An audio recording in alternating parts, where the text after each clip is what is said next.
अल्लाह रब्बुल इज़्ज़त के नाम से शुरू जो बड़ा मेहरबान और रहम निहायत करने वाला है। और नाप तोल पूरा रखो, जब भी तुम कोई चीज़ नापो और तोलो, तोलने लगो तो सीधे तराजू से तोलो।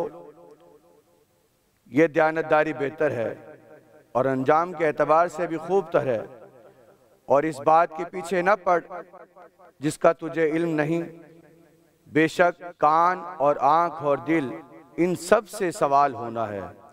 बेशक अल्लाह सच्चा और बड़ा है। हक नबी करीम सल्लल्लाहु अलैहि वसल्लम। सुभान अल्लाह। कामरान सुहरवर्दी भाई हमारे साथ मौजूद हैं, जिन्हें अभी सबसे थोड़ी देर पहले सूरह बनी इसराइल की आयत नंबर 32 से 35-36 की तिलावत की। अस्सलामु अलैकुम वरहमतुल्लाहि वबरकातुहू। बिस्मिल्लाहिर्रहमानिर्रहीम। आज 7वां रमज़ान है और 7वें रमज़ान की रहमत बरकत आप तमाम तो लोगों को मुबारक हों। अशर रहमत ख़त्म होने में अभी कुछ दिन ही बाकी हैं और हम तमाम तो लोगों की ये कोशिश होनी चाहिए कि वो रियलाइज़ करें कि हमने ज़िंदगी में कहाँ कहाँ क्या क्या गलतियाँ की हैं और वो ऐसी कौन सी गलतियाँ हैं जो ना चाहते हुए हम मुसलसल दोहरा रहे हैं, ताकि इस अशर रहमत के ख़त्म होने से पहले हम अल्लाह पाक से रहम मांगें और कोशिश करें कि किसी ना किसी तरीके से हम अपनी वो गलतियाँ सुधारें। क्योंकि बहुत सारी जगहों पर जब हम अपनी गलतियाँ नहीं सुधारते, जैसे कि नाप तोल में कमी, जानबूझ के झूठ बोलना, और स्पेसिफ़िकली हम देखते हैं जो असराफ बहुत ज़्यादा हमारे आसपास जब नज़र दौड़ाएं बढ़ गया है।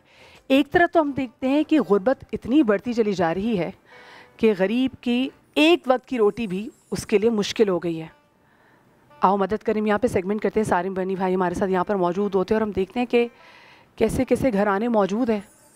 माँओं की टेंशन ये है, माएँ रोती इसलिए हैं कि अल्लाह पाक आज जब मेरा बच्चा सोए तो खाली पेट ना सोए। एक तरफ ये आलम है तो दूसरी जाने हम देखते हैं कि कितने असराफ है और महंगाई कितनी बढ़ गई। और महंगाई के इस दौर में आपकी मेरी जिम्मेदारियां क्या है, और साथ में महंगाई के इस दौर में वो मुसलमान हमारे बहन भाई जो अब भी नाप तोल में कमी कर रहे हैं।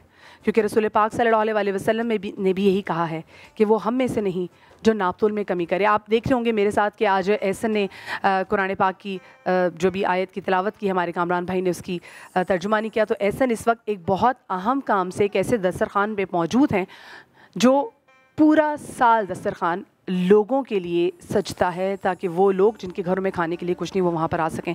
तो ज़रा मैं एहसन की तरफ ही लेके जाऊँगी ताकि एहसन आपको बताएंगे कि एहसन इस वक्त कहाँ पर मौजूद हैं। अस्सलाम वालेकुम एहसन। बिस्मिल्लाहिर्रहमानिर्रहीम, अस्सलाम वालेकुम। सबसे पहले ये बताइए कि आपको मेरी आवाज़ क्लियरली आ रही है? बिल्कुल बिल्कुल सही आ रही है। मेरी आवाज़ क्लियर है? हाँ जी बिल्कुल जी। मैं इस वक्त नुमाइश शरंगी में हूँ और आप सब जानते हैं, हम पूरा पाकिस्तान देख चुका है और सब जानते हैं कि कितनी महंगाई है। हर जगह, हर शहर, हर गली, हर मोहल्ले में आटे की बोरी हासिल करने के लिए लोग अपनी जान तक दे रहे हैं।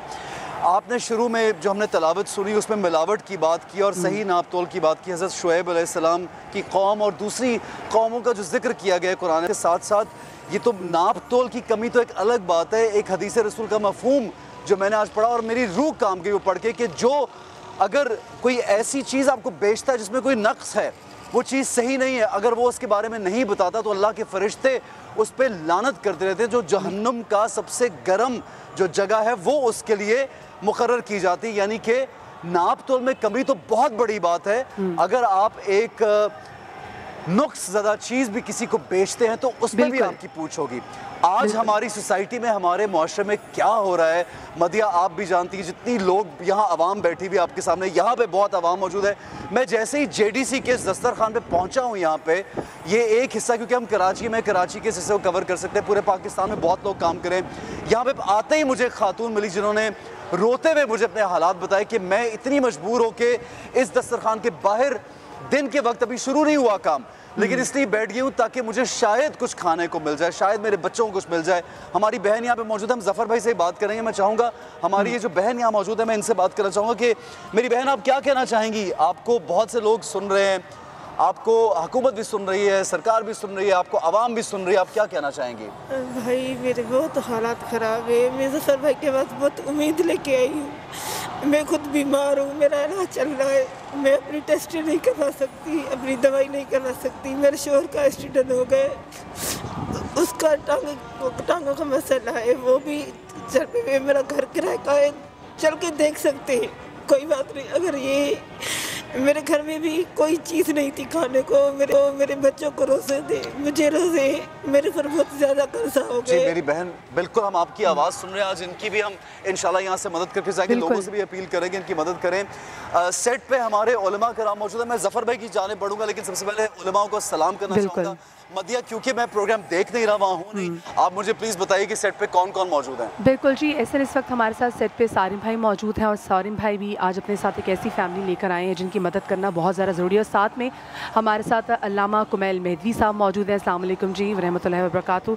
अब जैसे भी आप सुन रहे थे, ऐसे भी बात कर रहा था और हमने जैसे हज़रत शुएब अलैहिस्सलाम की कौम की मिसाल भी दी कि उनकी कौम क्योंकि नाप तोल में बहुत कमी करती थी और बहुत सारी इनमें ख़राबियाँ थी, लेकिन ये बहुत बड़ी ख़राबी थी जिसकी वजह से अल्लाह पाक ने उन पर ऐसा अज़ाब किया कि उन पे ज़लज़ला भी आया और आग भी बरसी उन पे। तो ये दो अज़ाब थे। और तो मदिया, कुमैल भाई अस्सलाम वालेकुम। जवाब से पहले एक बात मैं ऐड आप करना चाहूँगा यहाँ पे।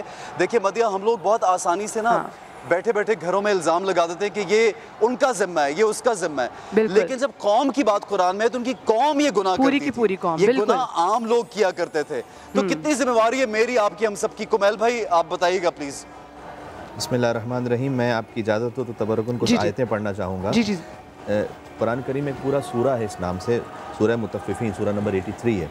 इरशाद अक़दस इलाही है, बिस्मिल्लाहिर्रहमानिर्रहीम, वैलुल लिल मुतफ़्फ़िफ़ीन। वैल का जब लफ्ज़ आता है ना, इसका मतलब है कि सख्त तरीन तबाही और बर्बादी। अल्लाह सुब्हानहू व तआला को सख्त तरीन नापसंद जब कोई शख्स हो तो उसके लिए वैल, और इतना गज़ब, इतना गुस्सा अल्लाह को यहाँ पर। अल्लाह ताला जब किसी को कहे कि वाय हो तुम पर, तो उसकी कैफियत महसूस कीजिएगा कि वैलुल लिल मुतफ़्फ़िफ़ीन। यहाँ ये नहीं फरमाया कि वाय हो नमाज न पढ़ने वालों पर या रोज़ा न रखने वालों पर। ये सारी इबादतें अपने मकाम पर अहम है, लेकिन जिसकी वजह से सोसाइटी कोलैप्स करती है वो है कम तोलने वालों के लिए वैल, तबाही, बर्बादी है। कम तोलने वालों के लिए अल्लज़ीना इज़ा इक्तालू अलन नास यस्तौफ़ून, जब वो लोगों से लेते हैं तो पूरा लेते हैं, ठीक है। व इज़ा कालूहुम अव वज़नुहुम युख़सिरून, और जब उनको तोल कर देते हैं तो कम देते हैं। अला यज़ुन्नु उलाइका अन्नहुम मबऊसून। अब अल्लाह ताला ने यहाँ एक बात की, फरमाया कि क्या ये डर नहीं रखते इस बात का कि इन्हें उठाया जाएगा। यानी इसका मतलब है कि जिसके दिल में खौफ खुदा होगा ना और क़यामत का खौफ होगा, वो कभी नाप तोल में कमी नहीं करेगा। ये इसकी जो रूट्स है वो यहाँ पर आती हैं कि हमें ये डर ही नहीं इस बात का कि कभी अल्लाह सुब्हानहू व तआला को जवाब भी देना है। तो अल्लाह कहता है कि क्या इन्हें इस बात की उम्मीद नहीं है कि उन्हें उठाया जाएगा लियौमिन अज़ीम, बहुत बड़े दिन के लिए, यौम यकूनुन नासु लिरब्बिल आलमीन, जब तमाम इंसान रब्बुल आलमीन के सामने खड़े होंगे। और ये बात जो एहसन भाई ने कही कि हुक्मरानों के जो अपने मामलात हैं, जो अरबाब इख्तियार के अपने मामलात हैं, वो तो हैं, लेकिन एक ठेले वाला भी क्या कर रहा है, उसे जहाँ जितना मिलता है वो करप्शन कर रहा है। तो फिर हम किस मुंह से कह सकते हैं कि फ़लाँ ने अरबों की करप्शन की, जिसे जितना मौका मिला उसने उतनी ही बड़ी चोरी की। तो जब हम आपसे अर्ज़ कर रहे थे कि फ़िरऔन खाली मिस्र का तो नहीं होता। एक बात मैं क़ता कलामी की माफ़ी चाहता हूँ कुमैल भाई, आप ये देखिए कि आपने बड़ी अच्छी बात की और ये लोग अपने अपने प्रेमिसेस में रहते हुए, मैं, आप और हमारे आम जो वेंडर्स हैं, अभी जैसे हमने ज़फ़र भाई का एक पूरा सिलसिला देखा कि उन्होंने बाइकआउट करवाया, और ये कि जो एक 100 रुपया या 150 रुपया मुकर्रर जो प्राइस थी, लोग 600-600 रुपये पर बेच रहे थे। तो इस बात को लोग गुनाह ही नहीं समझते, इस बात को लोग गलत समझते नहीं। उनको ये लगता है कि भाई ये हमारा हक है क्योंकि महंगाई हो गई, तबाही मच रही है और लोग रो रहे हैं, और वो कहते हैं अभी नहीं कमाएंगे, यही टाइम है। आपको याद है पिछले साल में एक बात को, अभी ये तुम्हारे मुसलमान बहन भाई हैं जो ये कर रहे हैं। पिछले साल हमने देखा कि पेशावर से ताल्लुक़ रखने वाले एक सरदार भाई, उन्होंने अपनी दुकान पे स्पेशली डिस्काउंट दिया और उन्होंने कहा कि मैं इस महीने नहीं कमाना चाहता क्योंकि जो मेरे मुसलमान बहन भाई हैं वो रोज़ा रख रहे हैं। दूसरी जानिब हम देखते हैं कि मस्जिद के सामने भी जो ठेले वाला है, जो अभी उसी मस्जिद से नमाज़ पढ़ के बाहर निकला है, वही अपने दूसरे मुसलमान बहन भाइयों को वो जो नाप तोल की कमी दे रहा है, उसमें नीचे मैग्नेट्स लगे हुए हैं। हमें समझने की ज़रूरत है कि फ़कत सूअर का गोश्त हराम नहीं है, हराम से बकरे का गोश्त भी हराम है। माज़रत चाहता हूं जी सॉरी जी कुमैल भाई ज़रा बात कर लीजिए। कहना चाह रहा था एहसन भाई, अगर आप तक मेरी आवाज़ आ रही है, कि मैं नाज़रीन से कहना चाहूँगा कि फ़कत सूअर का गोश्त हराम नहीं है, वो तो सारे मुसलमान जानते हैं, लेकिन हराम से कमाए हुए बकरे का गोश्त भी हराम है। यानी अगर फ़र्ज़ कीजिए कि कोई हलाल कोई जानवर है लेकिन उसकी कमाई हराम है, तो इक्वली उतना ही उसी तरीके से हराम है। तो फिर हम क्या, और जब हराम आ जाता है तो हराम बढ़ते बढ़ते बढ़ते बढ़ते फिर इंसान अखलाकियात भूल जाता है, अच्छे बुरे की तमीज़ भूल जाता है। मैं आपसे अर्ज़ करूँ, इतना हराम का असर ख़तरनाक है कि इमाम हुसैन करबला के दिन जो है ना फरमाते हैं कि लक़द मुलिअत बुतूनुकुम मिनल हराम। मफ़हूम इसका ये है कि तुम मुझे इसलिए कत्ल कर रहे हो कि तुम्हारे शिकम हराम से भरे हुए हैं। यानी जिसके पेट में हराम पहुँच जाए वो इमाम हुसैन अलैहिस्सलाम जैसे को शहीद करने पर आमादा हो जाएगा, उसकी अखलाकियात मर जाती है। ये वजह है हमारी अखलाकियात के फुक़दान की। यहाँ बहुत अच्छी बात है। अच्छा, सारिम भाई हमारे साथ मौजूद है और मदिया, मैं चाहूंगा अगर सारिम भाई से हम बात करें, इस अगर उसके बारे में आप बताती चलें प्लीज़। जी जी, सारिम भाई, अस्सलाम वालेकुम। सारिम भाई के साथ जो आज हमारे केस आएगा वो एक नहायत ही जवान लड़का जिसका कुछ अर्से पहले एक्सीडेंट हुआ था, और एक्सीडेंट भी ऐसा कि पीछे से उसकी गर्दन पे से गाड़ी गुजर गई थी। अल्लाह ने उसको ज़िंदगी तो दे दी, लेकिन ज़िंदगी ऐसी दी कि वो अब अपाहिज हो गया है। उसका 8 साल पहले उसके बाप का इंतकाल हो गया है और सिर्फ़ एक उसकी बूढ़ी बेवा माँ है जो कि उसके साथ रहती है और उनके लिए कमाने वाला कोई नहीं है। तो अब से थोड़ी देर बाद ग़ुलाम अब्बास भी हमारे साथ यहाँ पर होंगे। आप देख रहे हैं कि नंबर्स भी नीचे चल रहे हैं, सारिम भाई के ऑर्गेनाइजेशन की जो वेबसाइट नंबर है वो भी चल रहा है। तो कोशिश कीजिए, दिल खोल कर अतिया कीजिए, और ये मत सोचिए कि आप 5,000 दे रहे हैं, आप 100 रुपये दे रहे हैं, आप 500 रुपये दे रहे हैं। आप अल्लाह की राह में जितना भी देंगे, अगले जो आपके मुसलमान बहन भाई उनके लिए बहुत होगा, अल्लाह पाक उसका पता नहीं कितना मल्टीप्लाई आपको करेगा। अच्छा, अब सारिम भाई जैसे हम देख रहे हैं कि स्पेसिफिकली जी ऐसे जी मदिया, यहाँ पे मैं ये समा टीवी वालों को बहुत क्रेडिट देना चाहूँ। आज मैं यहाँ पे इस जगह पे इसलिए मौजूद हूँ कि समा पे हम लोगों ने, मैं ऑडियंस को बता रहा हूँ कि हम लोगों ने इरादा किया कि हम में जितना हो सकेगा लोगों की मदद करेंगे, क्योंकि हमारे शो का मकसद सिर्फ वहाँ बैठना या बातें करना आप लोगों से नहीं है। मकसद ये है कि हम लोगों के लिए आसानी पैदा कैसे कर सकते हैं, कुछ ना कुछ किसी ना किसी की मदद समा की इस ट्रांसमिशन के जरिए हो जाए। जफ़र भाई यहाँ पे चूँकि मौजूद हैं तो मैं चाहूँगा हम जफ़र भाई से भी बात अगर शुरू करें। अस्सलाम वालेकुम जफ़र भाई। वालेकुम एहसन भाई, बहुत शुक्रिया आप यहाँ आए, और मैं माजरत चाहूँगा मैं एक जगह फंसा हुआ था, मैं लेट पहुँचा। इस खातून ने जो बातें बोली हैं, अगर मेरा ये इस वक्त आपके चैनल के तवज्जुह से हमारे मुल्क के वज़ीर आज़म ये इस वक्त देख रहे हैं ट्रांसमिशन, तो मैं आपको ये बात चैलेंज से कह रहा हूँ सर, ये पाकिस्तान के 80 घरों की माएँ और बीवियाँ बोल रही हैं। पाकिस्तान की 80% घरों की जो माएँ, बहनें, बेटियाँ हैं वो ये कर रही हैं, वो इस वक्त रो रही हैं, इसी तरह से रो रही हैं। वो औरत तो इसलिए बाहर आ गई कि उसके बच्चे भूखे हैं। मैं झूठ नहीं कह रहा हूँ, लोग, मैं तो ये कैंपेन चला रहा हूँ कि पहले हम एक वक्त का बोलते थे, आज लोगों ने 2 वक्त का खाना छोड़ दिया है। यकीन करें एहसन भाई, खुदा की कसम, हम इस दस्तरखान पे सहरी कराते थे 40-40 हज़ार लोगों को, सिर्फ इसलिए कि शहर से नफरत खत्म हो। हम कहते थे आज शुतुरमुर्ग खिलाएंगे, आज बकरे की मंदी है, आज पता है इस वक्त हम क्या खिला रहे हैं? हम दाल चावल पुलाव, सादे पुलाव ये खिला रहे हैं, और 40-40 हज़ार का रश है। और पहली रमज़ान को जो मैं हर साल खुशी से चीखता था ना, आओ कराची वालों सब मिलते हैं, नफरतें ख़त्म करते हैं, फ़िरका वारियत ख़त्म करो, लिसानी तासुब। मैं पहली रमज़ान को जब कैमरा लेके लाइव यहाँ आया हूँ ना, खुदा की कसम, मेरी लाइव वीडियो देखे, मैं रोज़े से हूँ, झूठ नहीं बोल रहा हूँ, मैं 6 दफ़ा लाइव वीडियो में कैमरे के पीछे रोया हूँ। मैंने कहा ये कौन सा मजमा है? हर एक के चेहरे से लग रहा है कि वालिदैन ने बच्चों को बोला है, बेटा सोना नहीं, चलो खाना खाओ, वरना पूरे दिन भूखे पेट सहरी रोजा रखना पड़ेगा। जफर भाई अफोर्ड ही नहीं कर पा रहे, लोग क्या कर रहे हैं यार? कोई अफोर्ड नहीं, मार दिया लोगों को। ये औरत नहीं रोई है, पूरा पाकिस्तान रोया है। बिल्कुल कौन किसके? आप मुझे बताएं, ये कैमरामैन आपके खड़े, आपके, मैं बोल रहा हूँ मेरे पास ऐसे उलमा इकराम मौजूद हैं भाई, बड़े बड़े, जिनके फोन आ रहे हैं भाई हम अपने बच्चों की फीस नहीं दे पा रहे। जफर अब्बास तुम क्यों नहीं शोर कर? मैंने कहा मैं और कितना शोर करूं, मैं सारे माफिया से लड़ गया हूं, फकीर माफिया से मैं लड़ गया हूं, फलों की माफिया से मैं लड़ गया हूं। मैंने 8 अरब रुपए की मशीन नुमाइश औरंगी पे लैब की लगा दी, जो करोड़ों रुपए खून के टेस्ट के लोग देते थे, फ्री में टेस्ट होंगे, गली गली डायलिसिस सेंटर खोल दिए। हर माफिया से तो लड़ रहा हूँ, मेरा घरों तक पीछा किया जा रहा है। देखिए मैं वो NGO नहीं हूँ जो सिर्फ रमजान में आपको ना, हम पूरे साल लोगों के लिए लड़ रहे हैं रोडों पे। हमें अंदाजा। लेकिन एक बात मैं आपसे सवाल यह पूछना चाहता हूँ, आप बहुत काम कर रहे हैं पूरा साल, और एक अकेला या 2-4 लोग या 2-4 NGOs तो इस मुल्क को नहीं चला सकते, ये हम सब जानते हैं। लेकिन अभी जो जखीरा अंदोजी और महंगाई बढ़ जाना, रमजान में एक्स्ट्रा पैसे कमाना, इसके खिलाफ भी आपने बात की, इसकी वजह क्या है ये बताइए? इसकी वजह ये थी, मैंने पहली रमजान को देखा, अपनी आंखों से देखा। अगर नहीं देखा होता, मैं खुले आसमान के नीचे मैं नहीं करता। मैंने मिडिल क्लास फैमिलीज़ को रमज़ानों में देखा था कि वो 1 दर्जन कीनू, 1 दर्जन केला, 2 खरबूजे घर ले जाते थे, फ्रूट चाट बन जाती थी। सब बच्चे जो साल भर भी नहीं खाते थे खा लेते थे। मैंने अपनी आंखों से देखा, मिडिल क्लास फैमिली कह रही है 2 कीनू दे दो, अल्लाह अकबर, 6 केले दे दो और 1 खरबूजा दे दो। मैं परेशान हो गया, मैंने क्या माजरा है? मालूम हुआ 158 रुपए वाला केला जो है वो 650, 128 रुपए वाला अमरूद 450 रुपए किलो। मैंने 2 रमजान को मैंने कहा लग्जरी बन गए हैं, तो नेसेसिटी में भी नहीं आते जी। मैं गया, मैंने बच्चे को पैसे दिए, जाओ 1 प्याला फ्रूट चाट का फल खरीद के ले आओ, जो आना चाहिए था 200-250 रुपए। वो गया खरीद के लाया 2650 रुपए का। अल्लाह अकबर। मैंने कहा उससे लिखवाओ, उसने लिखा। फिर मैं उतर के गया कैमरा लेके, मैंने कहा तुम्हारा ही बिल है? बोला हाँ। मैंने वहां खड़े होकर बोला है पाकिस्तानियों, सरकारी रेट लिस्ट के हिसाब से ये बनता है 400-500 रुपए का, 2600 का। मेरी फैमिली आज से बाइकआउट कर रही है, मैं तुम्हें ऑर्डर नहीं देता, मेरी फैमिली बाइकआउट कर रही है। खुदा की कसम खा के कह रहा हूं, पाकिस्तानियों ने वो काम किया है। बिल्कुल सही है। पूरे पाकिस्तान ने, जब आपकी वीडियो आई, जब क्रिकेटर की वीडियो आई, जब सियासतदान की वीडियो आई, जी जी, मैं दंग रह गया कि एक आम शहरी लोगों ने अपने दस्तरखानों की वीडियो लोड की। आज पता है मैं आपको क्या खुशखबरी देने जा रहा हूँ समा के थ्रू? जी जी बताइए बताइए। वो केला जो आप 4-5 दिन पहले, पहली रमजान को आप 400 रुपए दर्जन खरीद रहे थे, 90 रुपए दर्जन मिल रहा है। अच्छा, अब इसमें अब देखिए जफर भाई एक बात है, हमारे उलमा भी, कुमैल भाई बैठे हैं, सारिम भाई, जी जी जी जी, मदिया बोलिए, आप बोलिए। नहीं, आप कंटिन्यू कीजिए प्लीज। मैं सिर्फ ये कहना चाह रहा हूँ कि जो हुक्मरान को कसूरवार ठहराते हैं, या बैठे बैठे सोशल मीडिया पे लिख देते हैं या बोल देते हैं, अपने फ़ोन से कुछ टाइप कर देते हैं, वो लोग कहाँ चले गए यहाँ पे?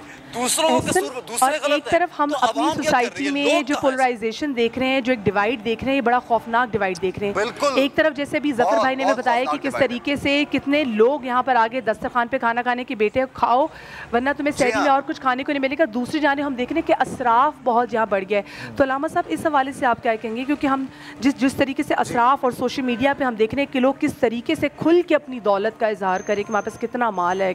जी, कुछ जी, शादियाँ कुमैल तो भाई से बात करेंगे। कुछ शादियाँ तो ऐसी होती हैं कि उस एक शादी का खर्चा अगर बाकी तकसीम किया जाए तो 100 लोगों की शादियाँ और हो जाएं, 100 बच्चियों की।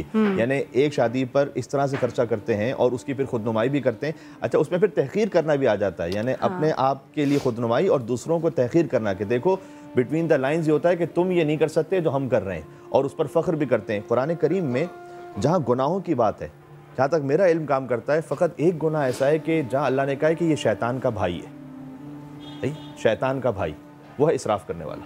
अल्लाह, इन्नल मुबद्दिरीन कानू मिन इख्वान शैतान, के ये जो इसराफ करने वाले हैं ये शैतान के भाई हैं, इसलिए कि शैतान अपने रब का कुफरान करने वाला था। अल्लाह ने अल्लाह कहा। अल्लाह। तो चूंकि अल्लाह ताला ने जो उसको भाई, ओहदा और ये नेमत दी जफर थी भाई कुछ उसका कहना उसने चाह रहे शुक्र हैं नहीं। आपसे। कुमैल साहब, अल्लामा साहब एक गुजारिश सुने। परसों का 5 दिन हो गए, एक वाकया मेरे ऑफिस में एक बंदा आया, मिडिल क्लास फैमिली, मतलब आप देखें उसको तो बोले शायद डोनेशन देने आया। उसने आके मेरे ऑफिस में बोला कि वो मुझे सिर्फ 25,000 रुपये चाहिए। बोला क्यों चाहिए 25,000 रुपये? बोला मेरा बेटा मर गया, 9 साल का, मैयत दफनानी है, 3 दिन से रखी हुई है। हमारे ऑफिस वालों को उसका हुलिया देके यकीन नहीं आया। बंदा गया वेरीफाई करने, फिर खुदा की कसम खा रहा हूँ, जिसको चलना है चल दे, ले जाके मोर्चरी में सामना करा दूंगा। उसके बच्चे की मैयत, 9 साल के बच्चे की 2 दिन से रखी हुई थी, उसके पास 25,000 रुपये कब्र के नहीं थे। बताएं कौन जिम्मेदार है इसका? हमारे यहाँ लोग मैयत नहीं रखवा सकते, हमारे यहाँ लोग कब्र नहीं ले सकते। भाई 50,000 रुपए की कब्र मिल रही है, हमारे यहाँ लोग मैयत बस लेने जाए 15,000 रुपए की मैयत बस मिल रही है। हमारे यहाँ किसी की माँ मर जाए तो उसकी मैयत अस्पताल नहीं देता। बिल्कुल, एक ऐसा लगता है कि प्राइवेट ऐसे अस्पताल टाइम की में कैंपेन चल रही है, जी उसने रहे बोला हैं। अपनी माँ की मैयत चाहिए तो 9 लाख रुपए दे और माँ की मैयत ले। मतलब ऐसे वक्त में कि मरना भी अब मुश्किल हो गया है, मरना भी मुश्किल हो गया है। अब कहते हैं ना कि पैसे वाला बंदा ही मर सकता है। जी हाँ, जी हाँ मदिया, यहाँ पे ये बहुत जो है ना बातें ऐसी हैं कि इंसान जज्बाती भी हो जाता है। और जफ़र भाई इतना काम, क्योंकि सुबह से लेकर रात तक इन लोगों में रहते हैं, तो इनको हर तरह के लोगों को फेस करना पड़ता है। जी, लैब बन रही है, बन के तैयार नहीं हुई है, अभी 8 अरब रुपए की मशीनें उतरी हैं। माशाल्लाह। तो डेली दिन में 3,000 मरीज पर्चे के ऊपर खून की ट्यूब चिपकी हुई होती है, स्टिकर से लेकर आ रहे हैं। मेरे बच्चे का कैंसर का टेस्ट है, मैं नहीं करा सकता 80,000 का। मैंने कहा इफ्तिताह होने में 10 दिन रह गए, ट्रायल चल रहा है। देखिए ना, पूरे पाकिस्तान के किसी अस्पताल, किसी लेबोरेटरी में TLA प्लांट है ही नहीं इतना महंगा। अब वो फ्री में टेस्ट करेगा, सारे टेस्ट। अब भाई लोग जिंदा कैसे रहेंगे? अस्पताल कह रहा है करोड़ों रुपए दो, और अच्छी बात ये है, इसका क्रेडिट भी हमारे कुछ लोगों को जाता है कि जिन्होंने असराफ करने के बजाय ये बेहतर जाना कि वो लोगों की मदद करें। तो ये बड़ा क्रेडिट उन लोगों को भी जाता है जो साहिब इस्तात लोग हैं, जिनकी वजह से आज जो अच्छा काम हो रहा है, जो दस्तरखान भी जो सज रहे हैं, वो उन्हीं लोगों की वजह से सज रहे हैं। अच्छा, यहाँ पे हमें छोटी सी ब्रेक ले रहे हैं, ब्रेक से वापस आते हमारे साथ रहिएगा।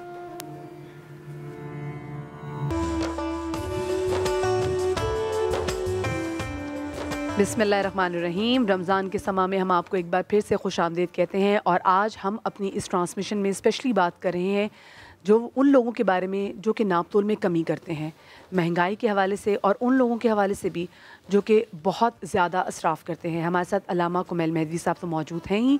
ब्रेक के बाद हमें ज्वाइन किया है डॉक्टर जमील राठौड़ साहब ने, उनको भी हम शामिल गुफ्तगू करेंगे। अस्सलाम वालेकुम डॉक्टर साहब, हम आपको रमज़ान के समय में खुशामदीद कहते हैं। और सारिम भाई भी हमारे साथ यहाँ पर मौजूद हैं, नंबर भी चल रहा है। और आज ग़ुलाम अब्बास की फ़ैमिली से, मतलब फ़ैमिली क्या है, एक ग़ुलाम अब्बास है जो कि ख़ुद पैरालाइज है और साथ में उसकी बेवा माँ है, वो अब से थोड़ी देर में हमें ज्वाइन करेंगे, तो उनकी फैमिली से हम आपकी मुलाकात कराएंगे। और मेरे शो में ट्रांसमिशन में मेरे पार्टनर एहसन खान इस वक्त मौजूद हैं JDC के दस्तरखान में। तो हम एहसन की तरफ जाते हैं। एहसन से जब वापस आएंगे तो फिर हम अपने उलमा से मज़ीद बात करेंगे। जी एहसन, ओवर टू यू।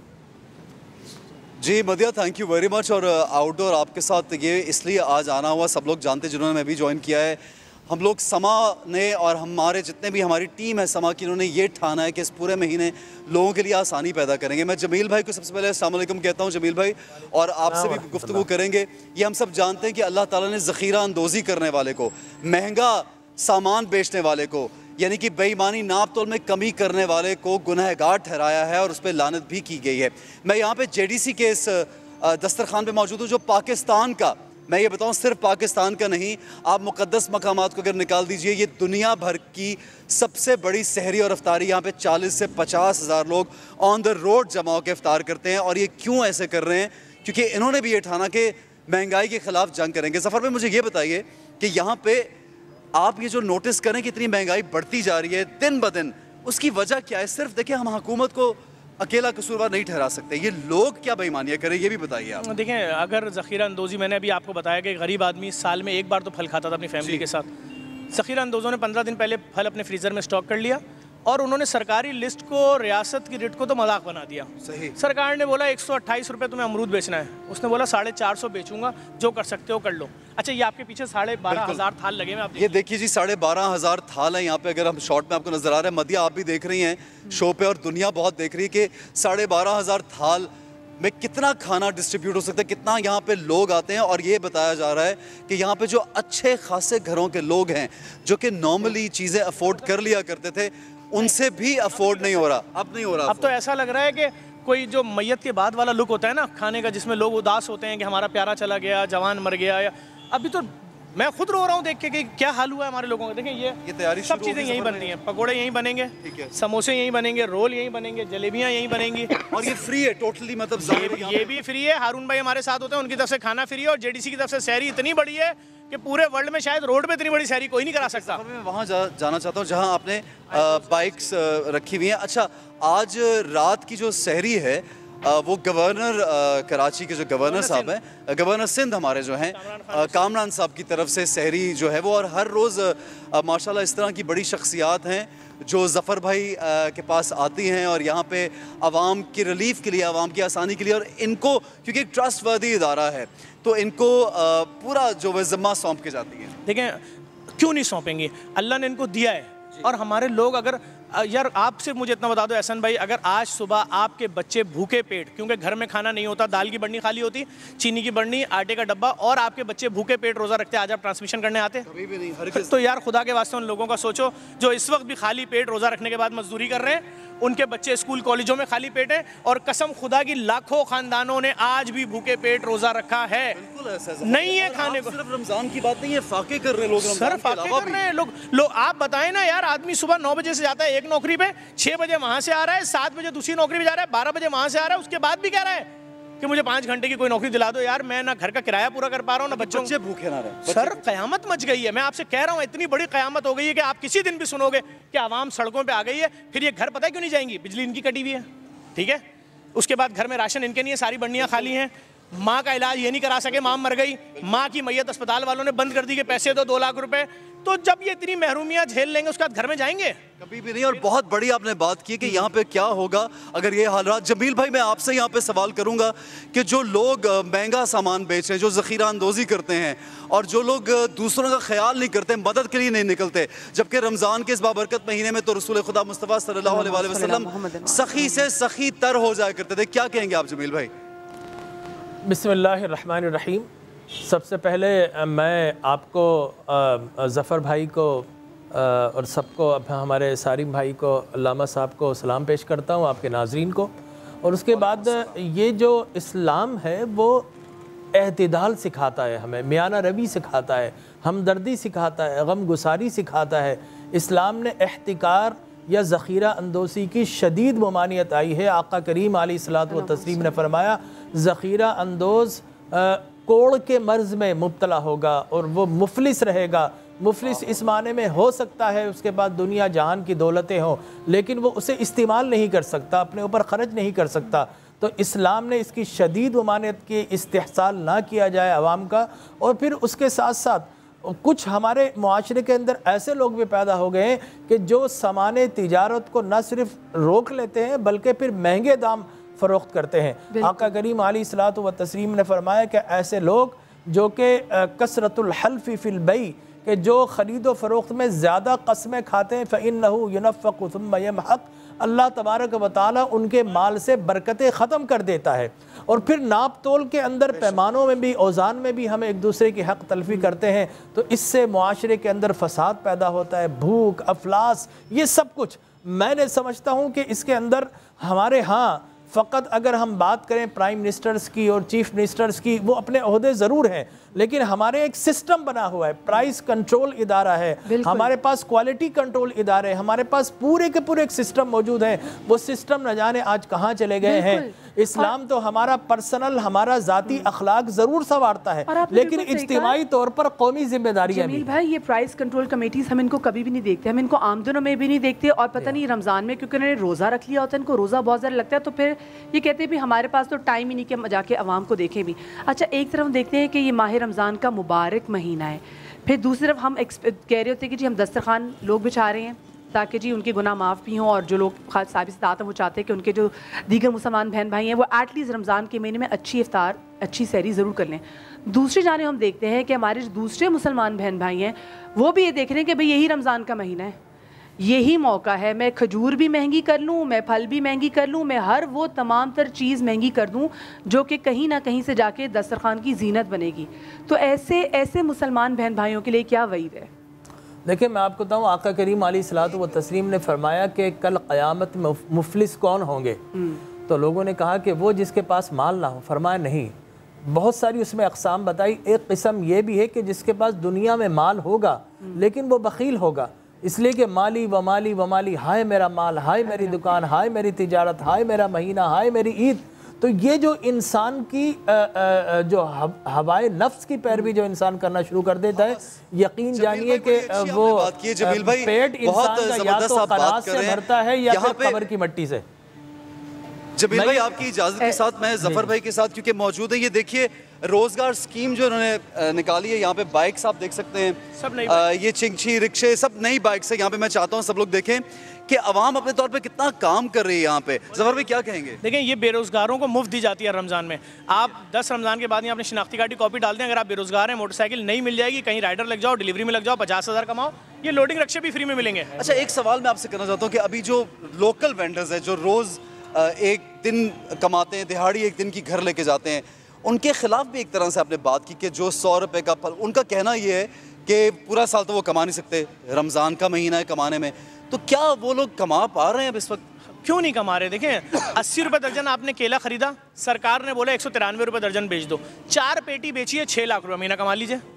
पूरी कैलकुलेशन है ना ये तो। 4 पेटी में 6 लाख रुपये बच रहा है। आप 80 रुपए दर्जन केला लेके 600 रुपए दर्जन बेच के 45 लाख रुपए महीना कमाना चाह रहे हो? यही देखना है और हम भी यही बात करें। तो मैं चाहूंगी कि जमील राठौड़ भाई जो है वो अपनी बात को पहले वो कंप्लीट करें, फिर मैं साथ में चाहूंगी अलामा कुमैल मेहदवी साहब भी इसमें जरूर प्लीज जमील भाई अपनी बात कंप्लीट कर लें फिर वो। देखिए, मैं आपसे अर्ज कर रहा हूँ कि इस्लाम तो हमें अखलाकी तरबियत देता है, लेकिन हमारा जो ममालिक का निज़ाम चलता है वो आइन से, कॉन्स्टिट्यूशन से, कोई नज़म से चलता है। तो नज़म ज़रूर होना चाहिए। जिस तरह ज़फ़र भाई कह रहे हैं कि किस तरीके से वो बढ़ा रहे हैं, बिल्कुल ऐसा ही है कि जहाँ से चला और फिर कहाँ बिका और फिर लोगों तक किस तरह पहुँचा। आज तो आप ये देखिए कि एक पूरा माफिया है हमारे सड़क पर, स्ट्रीट्स के ऊपर पथारे लग गए, वो लग गए, सब कुछ लग गए, उसके बावजूद भी भूख और अफलास है, उसके बावजूद भी तंगी और तुरशी है। तो हमें थोड़ा सा अपना एहतिसाब करना चाहिए, ज़ात से लेकर और फिर आगे तक चलकर मुआशरे तक थोड़ा सा एहतिसाब जरूर करें। अल्लामा साहब, कैसे एहतिसाब होगा ये जो खुद का एहतिसाब करेंगे? बड़ा चोर कभी छोटे चोर को नहीं पकड़ेगा,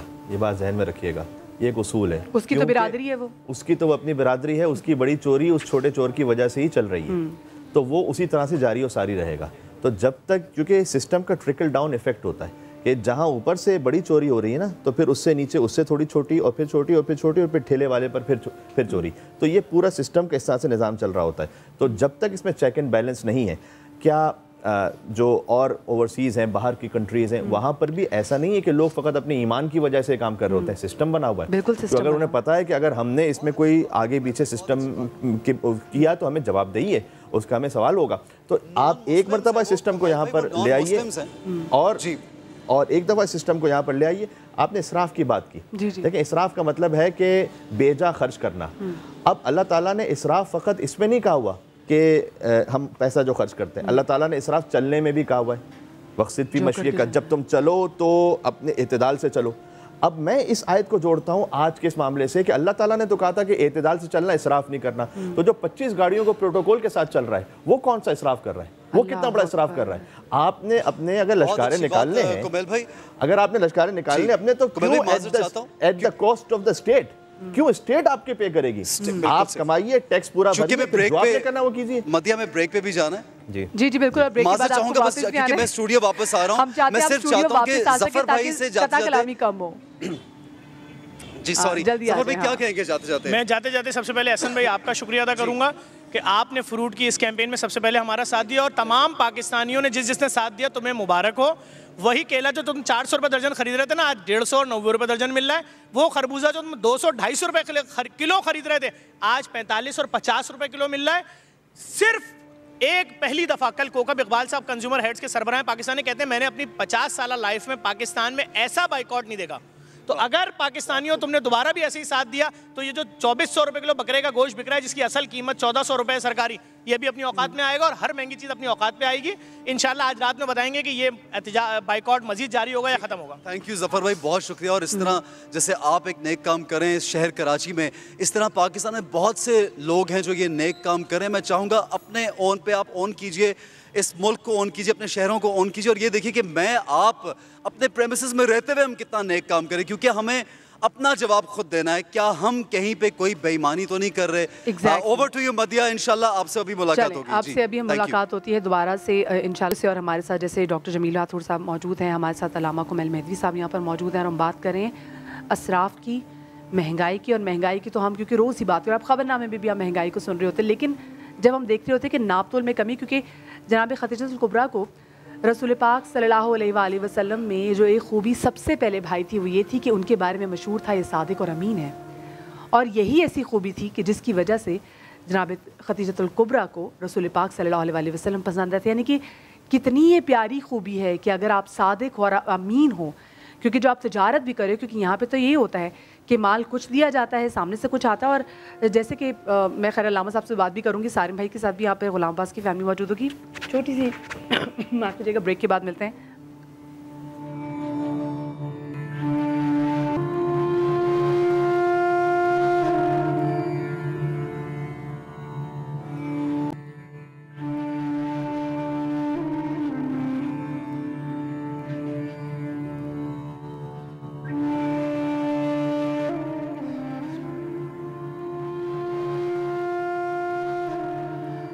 और इस वक्त मेरे साथ मौजूद हैं गुलाम अब्बास, जिसके बारे में मैं आपको तब से बता रही हूँ जब से शो शुरू है।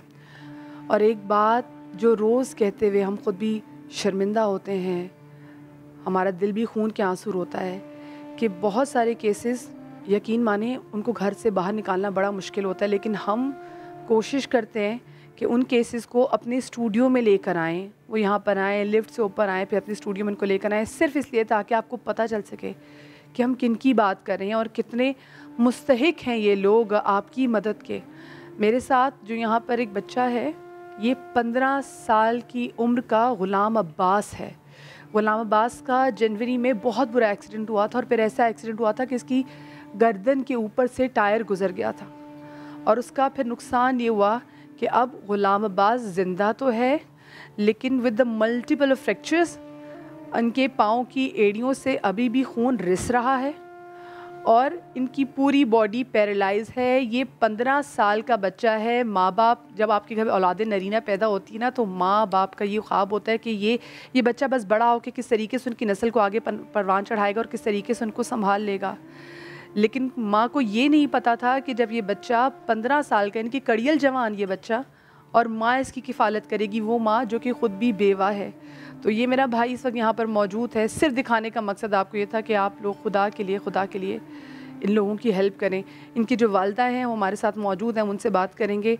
आप ये बताइएगा कि आपके बेटे का कितने अरसे पहले, जैसे मैंने बताया भी कि जनवरी में आपके बेटे का एक्सीडेंट हुआ था, कैसे एक्सीडेंट हुआ था, आपको कैसे पता चला था? पढ़ता था, स्कूल से आ रहा था बाइक पे, 11 जनवरी का इसका एक्सीडेंट हुआ। मुझे फ़ोन आया, भाई गुलाम अब्बास का एक्सीडेंट हुआ है, हम ज़िला नौशहर फरोज से। वहाँ डॉक्टरों ने इसको ट्रीटमेंट किया, फिर एम्बुलेंस दी, तुम नवाशाह जा। हम नवाशाह गए, फिर एक रात वहाँ रुके, फिर वहाँ से रेफ़र किया ट्रामा सेंटर। वहाँ से होकर फिर हमें जो है ना एम्बुलेंस के पैसे नहीं थे, इसलिए हमने व्हील चेयर के पैसे नहीं थे, इसलिए हम व्हील चेयर लेने गए। तो वहाँ कहा ये 60,000 की है, 70,000 की है, आप नहीं ले सकते। तो फिर उस मेडिकोस कौंसलर है वहाँ, उन्होंने कहा आप भाई सारम भाई के पास जाओ, वो आपको दिला देगा। हमारे 20 तारीख को हम भाई सारम के पास रह रहे हैं। यानी कि 9 दिन आप लोगों के पास ना पैसे भी नहीं थे, और जिस तरीके से आपने बताया कि एम्बुलेंस नहीं थी, व्हील चेयर नहीं थी, सारी मैं तो सिर्फ ये सोच रही हूँ कि काश अगर वहाँ पर इनको तमाम सहूलियात मुयसर होती तो शायद आज ये गुलाम अब्बास शायद किसी बेहतर हो जाता। बिल्कुल एग्जैक्टली। आप जो अफसोसनाक चीज़ है ना वो ये बताना शायद भूल गई। वो बताओ जब अस्पताल लेके गए हो तो लिफ्ट भी नहीं थी, और किस तरीके से फिर लेके गए? तो लिफ्ट भी नहीं थी। हम जब इमरजेंसी में गए वहाँ एक्सरे निकले, वो निकले गए, तीसरी मंजिल पे जाओ, तीसरी मंजिल पे हम कैसे जाएं? लिफ्ट की चाबी कोई कह रहा है बंद करके रखिए, कोई कह रहा है ऐसे, कोई कह रहा है ऐसे। फिर मैं एक कमरे में गई, दूसरे में गई, फिर कोई भी नहीं आया। फिर मैं चिल्लाती रोई, मेरे पास कोई नहीं है, हम 2 इमरजेंसी से आए हैं, कोई इसको उठा के, इंसानियत है कि नहीं है, इसको उठा के ऊपर कौन पहुँचाएगा? फिर जब मैं चिल्लाई वहाँ रोई, फिर पुलिस वाले आए, दूसरे आए, फिर उन्होंने कहा हम उठा के ले जा सकते हैं। फिर वो उठा के वहाँ तीसरी मंजिल पे तो बिठा गए, लेकिन जब फॉर्म था वो कह रहे हैं कि ये निकालेंगे। मैंने कहा ये आपको याद है जिसकी कोई जान ही नहीं है, ये इमरजेंसी का फॉर्म है, ये आपको याद है, और जिसमें जान है, जिसकी सांस है, उसका कोई एहसास नहीं है। ये हमारे सिस्टम के लिए मैं पढ़ रही हूँ। देखिए कि लोगों को एहसास ही नहीं कि किस तरीके से एक बच्चा तड़प रहा है उनके सामने, उसका नहीं, लेकिन हाँ ये पता है कि इमरजेंसी का एक फॉर्म है वो लाके भरना है। ये बच्चा हमारे साथ मौजूद है, इसकी बेवा हमारे साथ मौजूद है।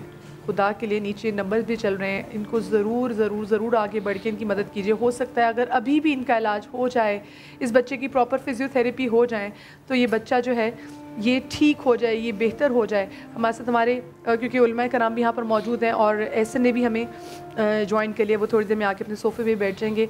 मैं आपसे जानना चाहूँगी कि कितना ज़रूरी है हम पर, और कितना फ़र्ज़ है हम लोगों पे, वो लोग जो स्पेसिफ़िकली साहिब इस्तात है कि आगे बढ़ के मदद करें इनकी। देखिए, इस्लाम ने तो हमें बताया कि जिसने किसी एक इंसान को बचा लिया, गोया उसने अल्लाह की सारी इंसानियत को बचा लिया। ये मैं समझता हूँ कि इंसानियत का मसला है, इंसानियत के ज़मीर का मसला है।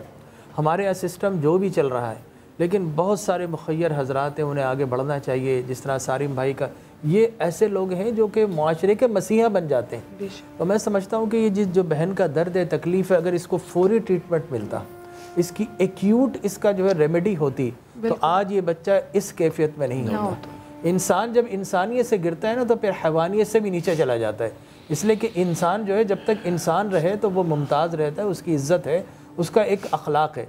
तो ये इंसानियत से गिरी हुई हरकत है कि एक बच्चा इस ट्रॉमा में, इस ऐसी सीवियर इंजरी के साथ आ रहा है और आप उसको इस तरीके से ट्रीट किया। मैं समझता हूं सरकारी अस्पतालों का हाल, सरकारी वो पता नहीं, वो क्योंकि वो अपनी जो तनख्वाह है उसको भी हलाल नहीं करते, तो देखिए वो भी फिर मैं आपको बताऊँ, हमारे यहाँ सरकारी हॉस्पिटल्स के अंदर, इसलिए कि प्राइवेट हॉस्पिटल के अंदर तो माशाल्लाह बड़े बड़े लोग जाते हैं, आम आदमी जा नहीं सकता, या किसी को पैसे भी अगर कोई डिजीज़ हो गई तो वो पैसे जमा करके चला जाएगा। लेकिन जो एक्यूट अगर किसी को इंजरी या ट्रॉमा हो जाए, उसे उन हॉस्पिटल में जाना, लेकिन आप यकीन कीजिए कि अगर 50 आदमी जा रहे हैं तो वहाँ पर पता ये चलेगा कि पहले ही जो है 1000 आदमी मौजूद हैं। वहाँ पर इतना ज़्यादा ओवर क्राउड हो चुका है, और डॉक्टर्स और जो पैरामेडिक्स हैं उनके सामने जब एक आदमी अपने सामने 20-25 आदमी को इस तरह देखता है तो आहिस्ता आहिस्ता वो बेहिसी आ जाती है, इसलिए कि वो उसको क्योर कर नहीं सकता, ह्यूमन पॉसिबिलिटीज़ में नहीं है। तो मैं ये समझता हूँ कि हमारे यहाँ ट्रॉमा सेंटर मज़ीद बनने चाहिए, हॉस्पिटल मज़ीद बनना चाहिए, इंफ्रास्ट्रक्चर बनना चाहिए, और ऐसे सीवियर पेशेंट से उनके लिए अगर ये मुआशरे के अंदर, जिस तरह ज़फ़र साहब हैं, सारिम भाई हैं, सलानी है, अगर ये ना हो तो मैं समझता हूँ हमारे यहाँ कराची में तो एम्बुलेंसेस मौजूद नहीं है। ईदी साहब की जो एम्बुलेंस में देखती थी कि वहाँ जहाँ पुलिस की भी गाड़ी मौजूद नहीं होती थी, वहाँ पे ईदी साहब की एम्बुलेंस खड़ी होती थी। तो ये तो हमारे शहर के भी हालात हैं। अलामा साहब, आप प्लीज़ कुछ ऐड करना चाहेंगे इसमें? जी, इसमें मैं ऐड करना चाहूँगा कि हमारी बहन ने जो अभी पूरी निदास्तान सुनाई और बिलखुसूस हॉस्पिटल का जो मामला बताया, तो मुझे कुरान की एक आयत याद आ रही थी कि कुछ इंसानों के लिए अल्लाह सुब्हानहू तआला ने कहा है कि वलहुम आयुन ला युबसिरूना बिहा, आँखें हैं लेकिन देखते नहीं हैं। दिल है लेकिन सोचते नहीं है, कान है लेकिन सुनते नहीं है। तो अल्लाह सुब्हानहू व तआला क्या कहना चाह रहे हैं? क्या आँखों वाला वो बज़ाहिर देख नहीं सकता? देख तो रहा है, लेकिन जो अल्लाह दिखाना चाहता है ना वो नहीं देख रहा, जो अल्लाह सुनवाना चाहता है ना वो नहीं सुन रहा, और जो अल्लाह उसके दिल में ख्याल डालना चाह रहा है हमदर्दी का वो नहीं कर रहा। उलाइका कल अनआम बल हुम अज़ल, फरमाया ये तो जानवर हैं बल्कि जानवर से बदतर हैं।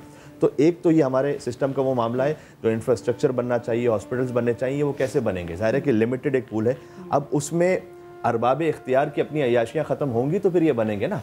तो वो मैंने तो अभी आपसे पहले अर्ज़ किया कि जब 25 गाड़ियों का प्रोटोकॉल हर एक को चाहिए, मैं खाली यहाँ सियासतदानों को ब्लेम नहीं कर रहा, सियासतदान फ़कत नहीं है, वो तो थोड़ा ज़्यादा बदनाम हो जाते हैं, सॉफ्ट टारगेट भी है, पंचिंग बैग है, उनको मारते जाए आप। ये जो पूरा सिस्टम है जिसमें एलीट क्लास है, जो उन्हें लाने वाले हैं, जो यहाँ फैसले करने वाले हैं, सबका ही ये हाल है। तो जब सब अपने अपने हिस्से के लिए कुछ सेक्रीफाइस करने, कुर्बानी करने को तैयार होंगे तो तब जाकर ये फैसिलिटीज़ और सहूलियात आवाम तक पहुँचेंगी। कुमैल भाई एक सवाल माज़रत चाहता हूँ यहाँ पे करना चाहूँगा। जिस तरह ये स्पेशल चाइल्ड हमारी पूरी दुनिया भर में, मैं यूके में, यूरोप में, हम लोग आप लोग भी आते जाते रहते हैं माशाल्लाह, वेलफेयर सोसाइटीज़ हैं जहाँ पे, वहाँ पे इन बच्चों के लिए हम पहले भी ये बात कर चुके हैं, इदारे बने हुए हैं, स्पेशल इदारे, जहाँ पे ये इस तरह का बच्चा चलने फिरने के काबिल भी हो जाता है, और सिर्फ वो ही नहीं, अपना काम भी खुद करता है, और मोहताजी जिसको कहते हैं वो ख़त्म कर दी जाती है।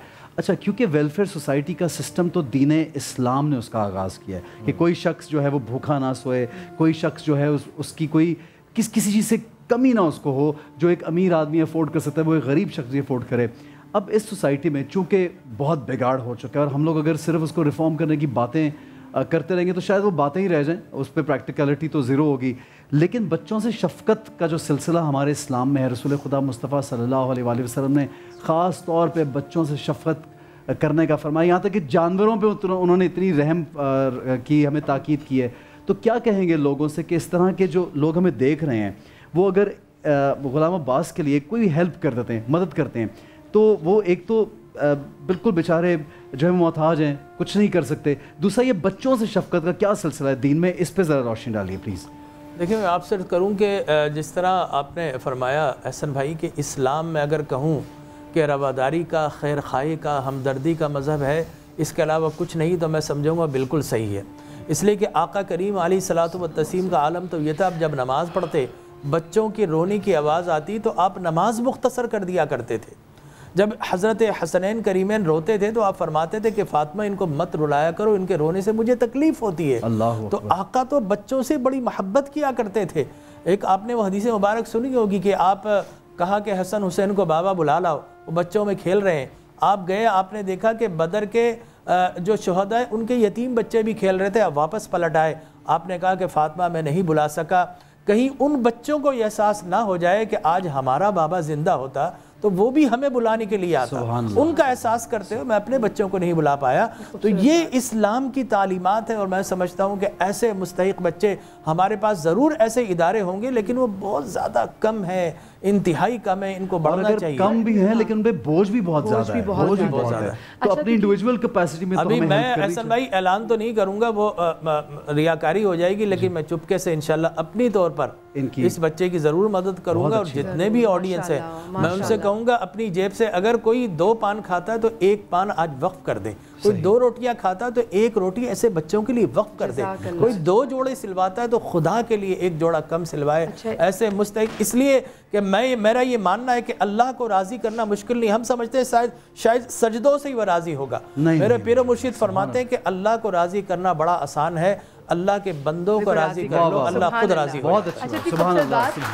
आज क्योंकि वक्त हमारे पास थोड़ा मुख्तसर है, 2 चीज़ें, 2 आम सवाल जो है हम अपने उलमा कराम से पूछना चाहेंगे। एक ये कि हमारे बनो समा का आवाज़ एक सेगमेंट होता है जिसमें काफ़ी ज़्यादा कंटेस्टेंट जो हैं वो पार्टिसिपेट करते हैं।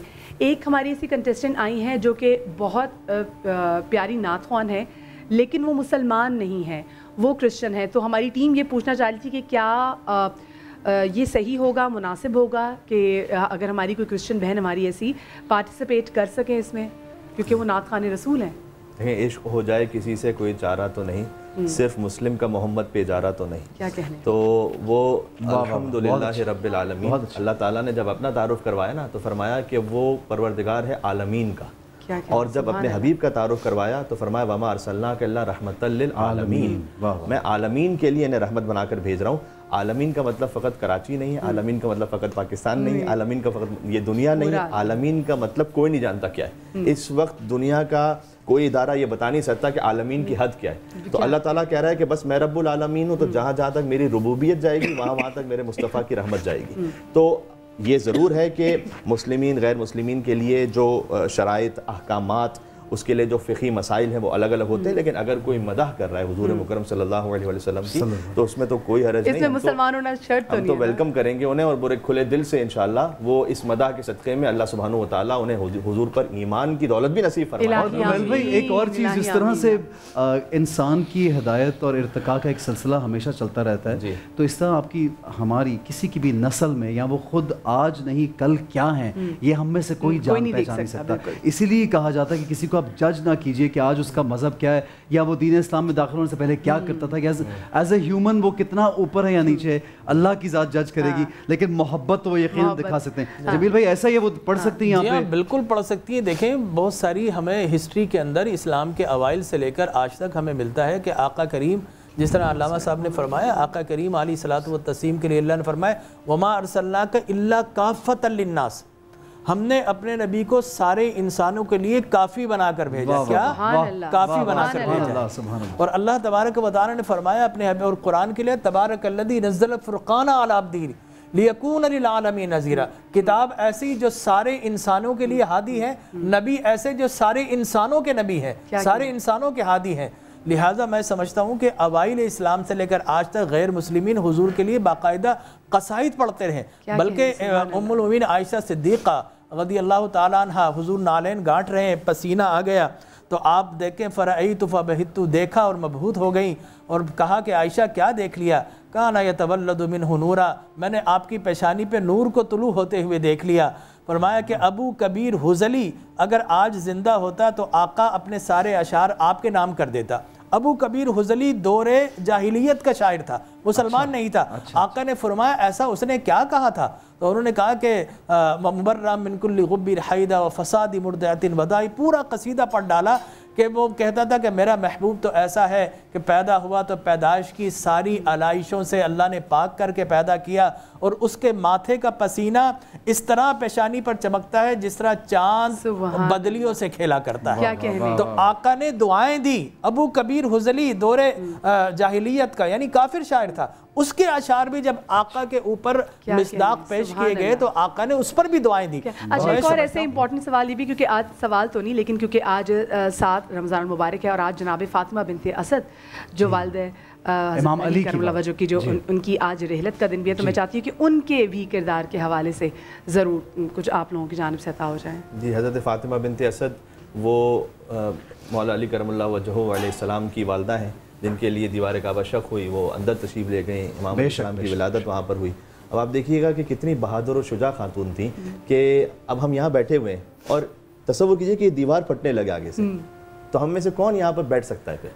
लेकिन उनके सामने उस आलम में वो दीवार शक हो रही है और वो पीछे हटने के बजाय आगे बढ़ती हैं, इसलिए कि फ़रार करती, अगर फ़रार की माँ होती या हैदर करार की माँ थी, लिहाजा आगे बढ़ी और आगे बढ़कर वो काबे ने उनको अपनी आगोश में ले लिया। फिर 3 दिन तक वहाँ पर रही। हज़रत इब्ने अब्बास रज़ी अल्लाह तआला अन्हु वो ये फरमाते हैं, तज़किरतुल ख़वास में अपने जोज़ी ने लिखा है कि सूरह मुम्तहना की जो आयत नंबर 12 है कि या अय्युहन नबी, ए नबी, इज़ा जाकल मोमिनात, जब आपके पास मोमिनात आएँ और आपके हाथ पे बैत करने के लिए वो इरादा रखें कि वो शिरक नहीं करेंगी और फ़ेल हराम नहीं करेंगी, चोरी नहीं करेंगी, तो आप उनसे बैत को कबूल कर लीजिए।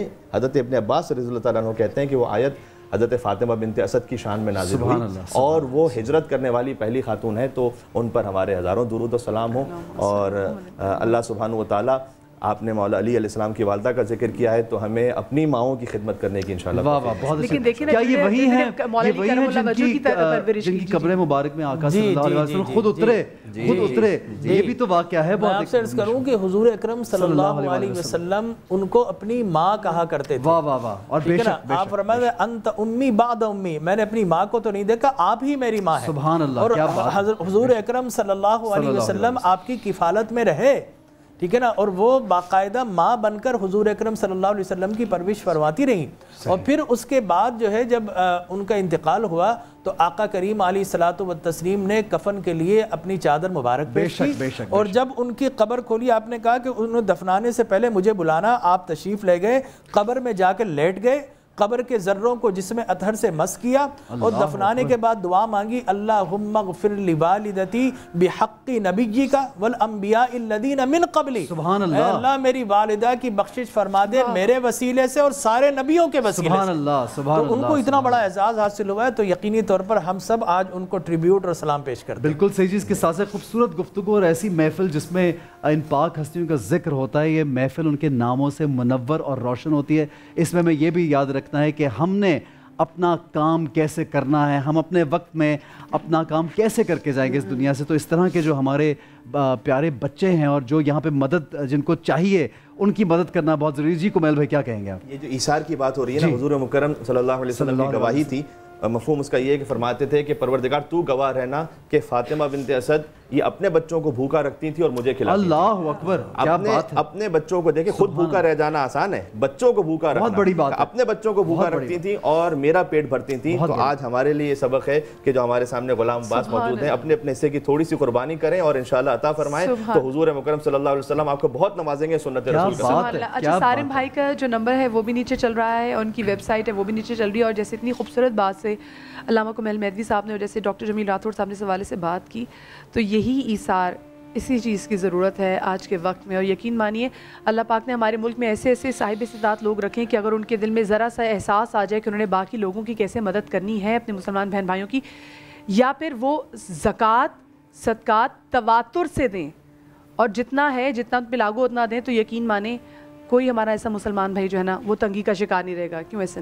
बिल्कुल ऐसा जी, आपने बहुत अच्छी बात की मदी। और यही हमारा इस प्रोग्राम का मकसद भी है, यहाँ बैठने का, उलमा कराम से सीखने का मकसद भी है कि हमें अपनी ज़िंदगी में, हम अपने आइकॉनिक पर्सनालिटीज़ को याद करते हैं, लेकिन अपनी ज़िंदगी में क्या चेंज लाना है, किस तरह से लागू करनी है ये चीज़ें। सिर्फ ये नहीं कि बात बराए बात हो, असल बात हो कि हम अमल क्या करते हैं। अब आज अगर हम किसी नेकी को, मैं तो हमेशा ये बोलता हूँ कि नेकी खुद चल के आपके पास आ रही है, तो नेकी चल के आपके पास आ रही, प्लीज़ हेल्प कीजिए। एक छोटा सा ब्रेक लेंगे, हमारे साथ रहिए, देखते रहिए रमज़ान का समा। बहुत शुक्रिया।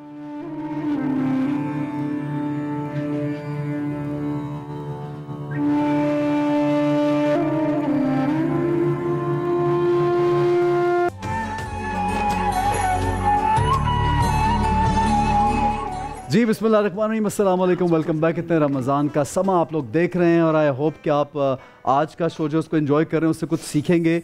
और मैं आपको ये बताना चाहता हूँ कि मदिया और नाजिया आप दोनों के लिए एक गिफ्ट आया है और वो है नूरे की तरफ से। वैसे ऑडियंस परेशान नहीं होना, आप लोगों के पास भी गिफ्ट आएगा, लेकिन अब मैं क्या करूँ, ये इन्होंने स्पेशली भेजा है कि अच्छा। ये मदिया, ये आप रखिए नूरे की तरफ से गिफ्ट, जज़ाकल्लाह। और ये नूरे की तरफ से आप गिफ्ट, थैंक यू नूरे। और आगा साहब आपने बिल्कुल परेशान नहीं होना क्योंकि आपके लिए भी एक गिफ्ट है और वो है शाह सवार की तरफ से। कहीं आगा साहब ये ना समझना कि मुझे सौतेला करार दे दिया। ये लीजिए आप शाह सवार की तरफ से, ठीक है आगा साहब? मुझे आपका बहुत बहुत शुक्रिया, मुझे सगा बनाने का। सगा बनाने का।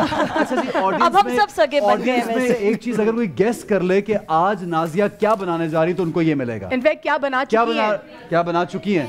क्या माइक तो दे दो यार। नहीं, लेकिन स्पैगेटी में खास बात क्या है? हाँ, कौन सी? माइक कहाँ है भाई? माइक किसके पास है? अच्छा, माइक के बगैर इतने स्लो है कि माइक आते हुए भी इतना टाइम लगेगा भाई। ये बोले माइक के बगैर किसी का एक का मैंने सुना था कुछ होममेड मसाले डाले। सही है, हाँ वो तो डाल, लेकिन किसी का मैंने सुना था अभी नूडल्स, किसी ने अभी सही जवाब दिया मसाले। एक मिनट, कोई अल्लाह अकबर, कोई एक खातून बोले नाज़िया किससे पूछ रही हो? एक आप इनसे पूछ चुका ना, इनको तो दे दूं ये आपास का गिफ्ट। ये इन्होंने सही जवाब दिया है। दूसरा इन्होंने भी सही दिया है, उन्होंने भी सही मसालों से ये आपास का नहीं, वापस ले लोगे। अच्छा इन्होंने बताया, वापस ले लोगे। किन्होंने बताया भाई? मुझे बताओ। अच्छा आपने बताया, बस सही है, ठीक है, हो गया सही हो गया भाई। क्या गया? अच्छा एक चीज और आगा साहब आज क्या बताने लगे? नहीं क्या गेस करें? क्या बताएं? गेस नहीं क्या? डाइटिंग की दवाई। डाइटिंग की? आप गैस की दवाई। गैस की? आपको क्या लगता है? Weight loss? क्या हाजमे के लिए दवाई फिटनेस के लिए आगा साहब क्या बना रहे हैं आप? सर मैं आज कॉकटेल रूट का बना रहा हूँ जो सीने के दर्द के लिए और जोड़ों के दर्द के लिए। तो आप लोग सबका जवाब गलत हुआ। अच्छा लेकिन कोई बात नहीं। अच्छा आज किनकी अब से थोड़ी देर पहले हमने इनका जिक्र भी किया है, तो आज किनकी रहलत का दिन है, 7 रमजान ये। अच्छा अब प्लीज माइक के बगैर कोई ना बोले प्लीज। हाँ चले ठीक है जी माइक। जी जी बताइए। फातिमा बिनते असद। बिल्कुल सही है जी, ये जानान का गिफ्ट आपके लिए, ये रख लीजिए। अच्छा जनाब जो पहले गेस नहीं कर पाए कि आगा साहब उन सबको लगता है वेट लॉस बताएंगी। आगा साहब एक बात है, इन सबकी ख्वाहिश है कि वेट लॉस हो जाए। हाँ। अब आप ये तो बताएंगे लेकिन वेट लॉस का बताना पड़ेगा। तालियां बजा के ये देखें, नहीं जोरदार आगा साहब की ताली। ये नहीं, ये शाह सवार का गिफ्ट आपका हुआ, ये रख लीजिए। और मेरे भाई ये उठाइए अल्फता की गिफ्ट प्लीज, उठाइए उठाइए। अल्फता का गिफ्ट दीजिए, इधर दीजिए, इनको दीजिए, ये रख लीजिए। एक और उठाइए। अच्छा एक और गिफ्ट देने के बाद हम थोड़ा सा वेट करेंगे, फिर आप लोग सुनिएगा जरूर क्योंकि नाजिया से इनकी पूरी बिल्कुल सही है जी। ये अल्फता का गिफ्ट वहाँ पीछे दे दीजिए। कहाँ पे है ये वो जो बच्चा बैठा वो देखो खामोश बैठा हुआ, उसको दे दीजिए। चले जी जी हाँ, बताइए। तो क्योंकि आज क्योंकि ऑन एयर तो हम पूछ नहीं सके आपसे, बिल्कुल आज फेसबुक पे क्योंकि हम लाइव थे तो इसी वजह से, क्योंकि खवातीन सुन रही थी इसलिए वेल डन गर्ल्स ये सुन रही थी कि आप क्या बना रही हैं। बिल्कुल तो अभी तो हम लाइव थे, देसी नूडल्स अभी तो हम लाइव थे ना। तो हाँ जी आज मैं बनाया है बहुत ही मज़ेदार ये देसी मसाले के नूडल्स हैं। और यूजुअली ये होता है कि हम चाइनीज़ नूडल्स देख रहे होते हैं कि ये बना लें, लेकिन जो हमारे देसी जो जायका है उसको हम इग्नोर नहीं कर सकते। जब मर्द हज़रात घर पर आते हैं तो कहते हैं कि हमें कुछ ऐसा हो जो फिलिंग हो, तो ये जो नूडल्स हैं ये कम्प्लीटली फिलिंग है। इस पर देसी मसाले डलें आपके, वही घर के अदरक, लहसुन, गरम मसाला, काली मिर्च, नमक, लाल मिर्च, हल्दी और साथ में जो है सूखा धनिया। प्रेजेंटेशन भी देख रहा था कि आज बहुत अच्छी है। बस मैंने कहा कि आज जो है ज़रा ज़्यादा थे तो मैं हर डिफरेंट तरह की प्रेजेंटेशन भी की। इसमें एक और ख़ास बात यह है कि नूडल्स आपको सस्ते मिल जाते हैं। आपने चिकन कीमा डालना है, आपने मटन या बीफ जो भी कीमा आपने बनाना है वो डालें। आजकल कोई चीज़ नहीं है नाजिया, सॉरी। बस सस्ता मतलब ये कि जो आजकल के मुताबिक जो हम जिसे कहेंगे उसके मुताबिक तो फिर ये चली जाएगा ना, तो उसके मुताबिक है कि काफ़ी ये सस्ती डिश बन जाती है। तो ये कि फिलिंग भी है। जल्दी से बना दे, क्या कुछ डाला है आपने इसमें? मैंने बताया कि इसमें अदरक, लहसुन और टमाटर, साथ में प्याज, अदरक, लहसुन, गरम मसाला, नमक, मिर्च, लाल मिर्च, सूखा धनिया। और जिस तरह हम मसाला बनाते हैं, मसाले हमारे किचन में मौजूद होते हैं, जिसमें हम जो मसाला बनाते हैं या कीमा बनाते हैं वो ही कीमा स्टाइल जो है वो हम नूडल्स के साथ ऐड करें। इसमें सिर्फ जो 2 चीज़ें मैंने जो ऐड की है वो है विनेगर और सोया सॉस। इससे आप केचप के साथ खाएं या बगैर केचप भी खाएं, आपकी अपनी मर्जी है। अच्छी तरह से गार्निश कर दें से, और हरी मिर्ची। अच्छा मुंबई हुसैन में देख रही हूं यहाँ पे, इसके वाले से भी बता ये भी बताती हूँ। एक मैं खास बात अब होता है, आपने मुंबई हुसैन का मेरा कैमरा कट हो गया। मैंने कहा जूस की बात कर रही है वो। मैं इसकी बात कर रही हूँ। अल्लाह मियां कैमरामैन साहब, चलिए हम आपके हुस्न की भी तारीफ कर देते हैं। माशाल्लाह अल्लाह ने बड़ा तराश कर एहसन को बनाया है यार। मैं इतना खूबसूरत बनाया, देखें जूस का मदिया हंस रही है। अच्छा बात है। अच्छा देखिए मैं हंसा रहा हूं। ये उधर से पूछे कि उस बात पे आपको क्यों लिया, क्योंकि आपके हुस्न की सब तारीफ करते हैं। देखिए हमारा भाई वाकई बहुत प्यारा है, इसमें प्यारा है ये, हमारे भाई के लिए ताली होनी चाहिए भाई। ये भी अल्लाह की शान होती है। इंसान मतलब हर इंसान खूबसूरत है। अब जूस का बता दें क्योंकि आगे सबके पास जा रहा है। अच्छा जी ये जो मैंने यूज़ किया है मैं बता दूं, ये जूस नहीं है, ये सरसों का तेल है। हाँ। जब भी आप सरसों का तेल खाने में डालेंगे उसमें थोड़ा सा एक स्मोकी फ्लेवर और एक अच्छा फ्लेवर आ जाएगा। इसके साथ साथ सरसों के तेल के जो कहते हैं ना कि स्मेल होती है उसको ख़त्म करने के लिए जैसे आप सरसों का तेल आपने गर्म किया, इसमें आपने अपने हरी मिर्च और आपने लहसुन डाल देंगे ना, तो उसकी स्मेल वो ख़त्म हो जाएगी और आप इसे इस्तेमाल कर सकते हैं। इसमें मैंने 3 तरह के जूस यूज़ किए हैं। इसमें मैंने यूज़ किया पाइनएप्पल, ऑरेंज एंड एप्पल, और साथ ही पुदीने के साथ इसको ब्लेंड कर दिया with ice, and it's really refreshing and nourishing. चलिए ठीक है, ज़बरदस्त जी। सबसे पहले तो आपकी बात को थोड़ा सा आगे बढ़ाऊं कि सरसों के तेल की स्मेल ख़त्म करने के लिए 2 चीज़ें इन्होंने बताई, 2 मैं बता देता हूं। प्याज और अदरक। प्याज जो है उसके 4 पीस कीजिए, छीलने के बाद उसको डाल दीजिए, उसको ब्राउन कर लीजिए, स्मेल ख़त्म हो जाएगी। या अदरक के 4-5 पीसेस डाल के सरसों के तेल में जला लीजिए, उसकी स्मेल ख़त्म हो जाएगी। आज मैं बात कर रहा हूँ हदीस नबी सल्लल्लाहु अलैहि वसल्लम से साबित एक दवा को जो कुस्त है। कुस्त में दो दर्जे हैं, एक कुस्तुल हिंदी है, एक कुस्तुल बहरी है। जो जिसकी हम बात करते हैं वो आम तौर पे कुस्तुल हिंदी है और वो कुस्त शीरी है। इसे इंग्लिश में कॉस्टस रूट कहते हैं। ये नबी करीम सल्लल्लाहु अलैहि वसल्लम के दौर में बच्चों के लिए ख़ास तौर पे सीने के अमराज के लिए, और वहाँ जो लफ्ज़ हदीस पाक में इस्तेमाल हुआ है वो ज़ातुल जंब हुआ है। ज़ातुल जंब को अगर मैं आज देखूँ तो उसे हम कहेंगे प्लोरेसी, यानी जो हमारे फेफड़े के ऊपर झिल्ली होती है जिसे प्लूरा कहते हैं, उस प्लूरा में वरम आ जाने का नाम प्लूरेसी है और उसके लिए ये दवा इस्तेमाल होती है। इस दवा के जो अज्जा हैं ये मैं अर्ज़ करता हूँ। पहली दवा जो है वो है कॉस्टस रूट यानी कुस्त शीरी। इसके अंदर दूसरी दवा है और उसका नाम है, ये इजीली मिल जाती है बहुत आसानी से, बहुत आसानी से, और मैं आपसे कहूँ कि दुनिया में कहीं भी आप चाहें ये मिल जाएगी। और ये दूसरी दवा है, इसका नाम है सूरंजान शीरी। सूरंजान को हमारे यहाँ आम तौर पे जोड़ों के दर्द में इस्तेमाल किया जाता है और इसे अब पूरी दुनिया में बड़ी पजीराई मिल रही है। ये तीसरी दवा है, इसका नाम है इसगंध नागोरी। इसे इंग्लिश में अश्वगंधा कहते हैं। ये एनर्जी लेवल को बेहतर करने के लिए एक बहुत अच्छी चीज़ है। ये वो तमाम दवाएं हैं जो जोड़ों के दर्द के लिए इस्तेमाल हो सकती हैं। जो छोटी सी मुझसे गलती हुई, ये काकड़ा सिंघी है और ये कुस्त का पाउडर है। अच्छा। तो ये काकड़ा सिंघी जो है ये गले के दर्द के लिए और खांसी के लिए बहुत अच्छी दवा है।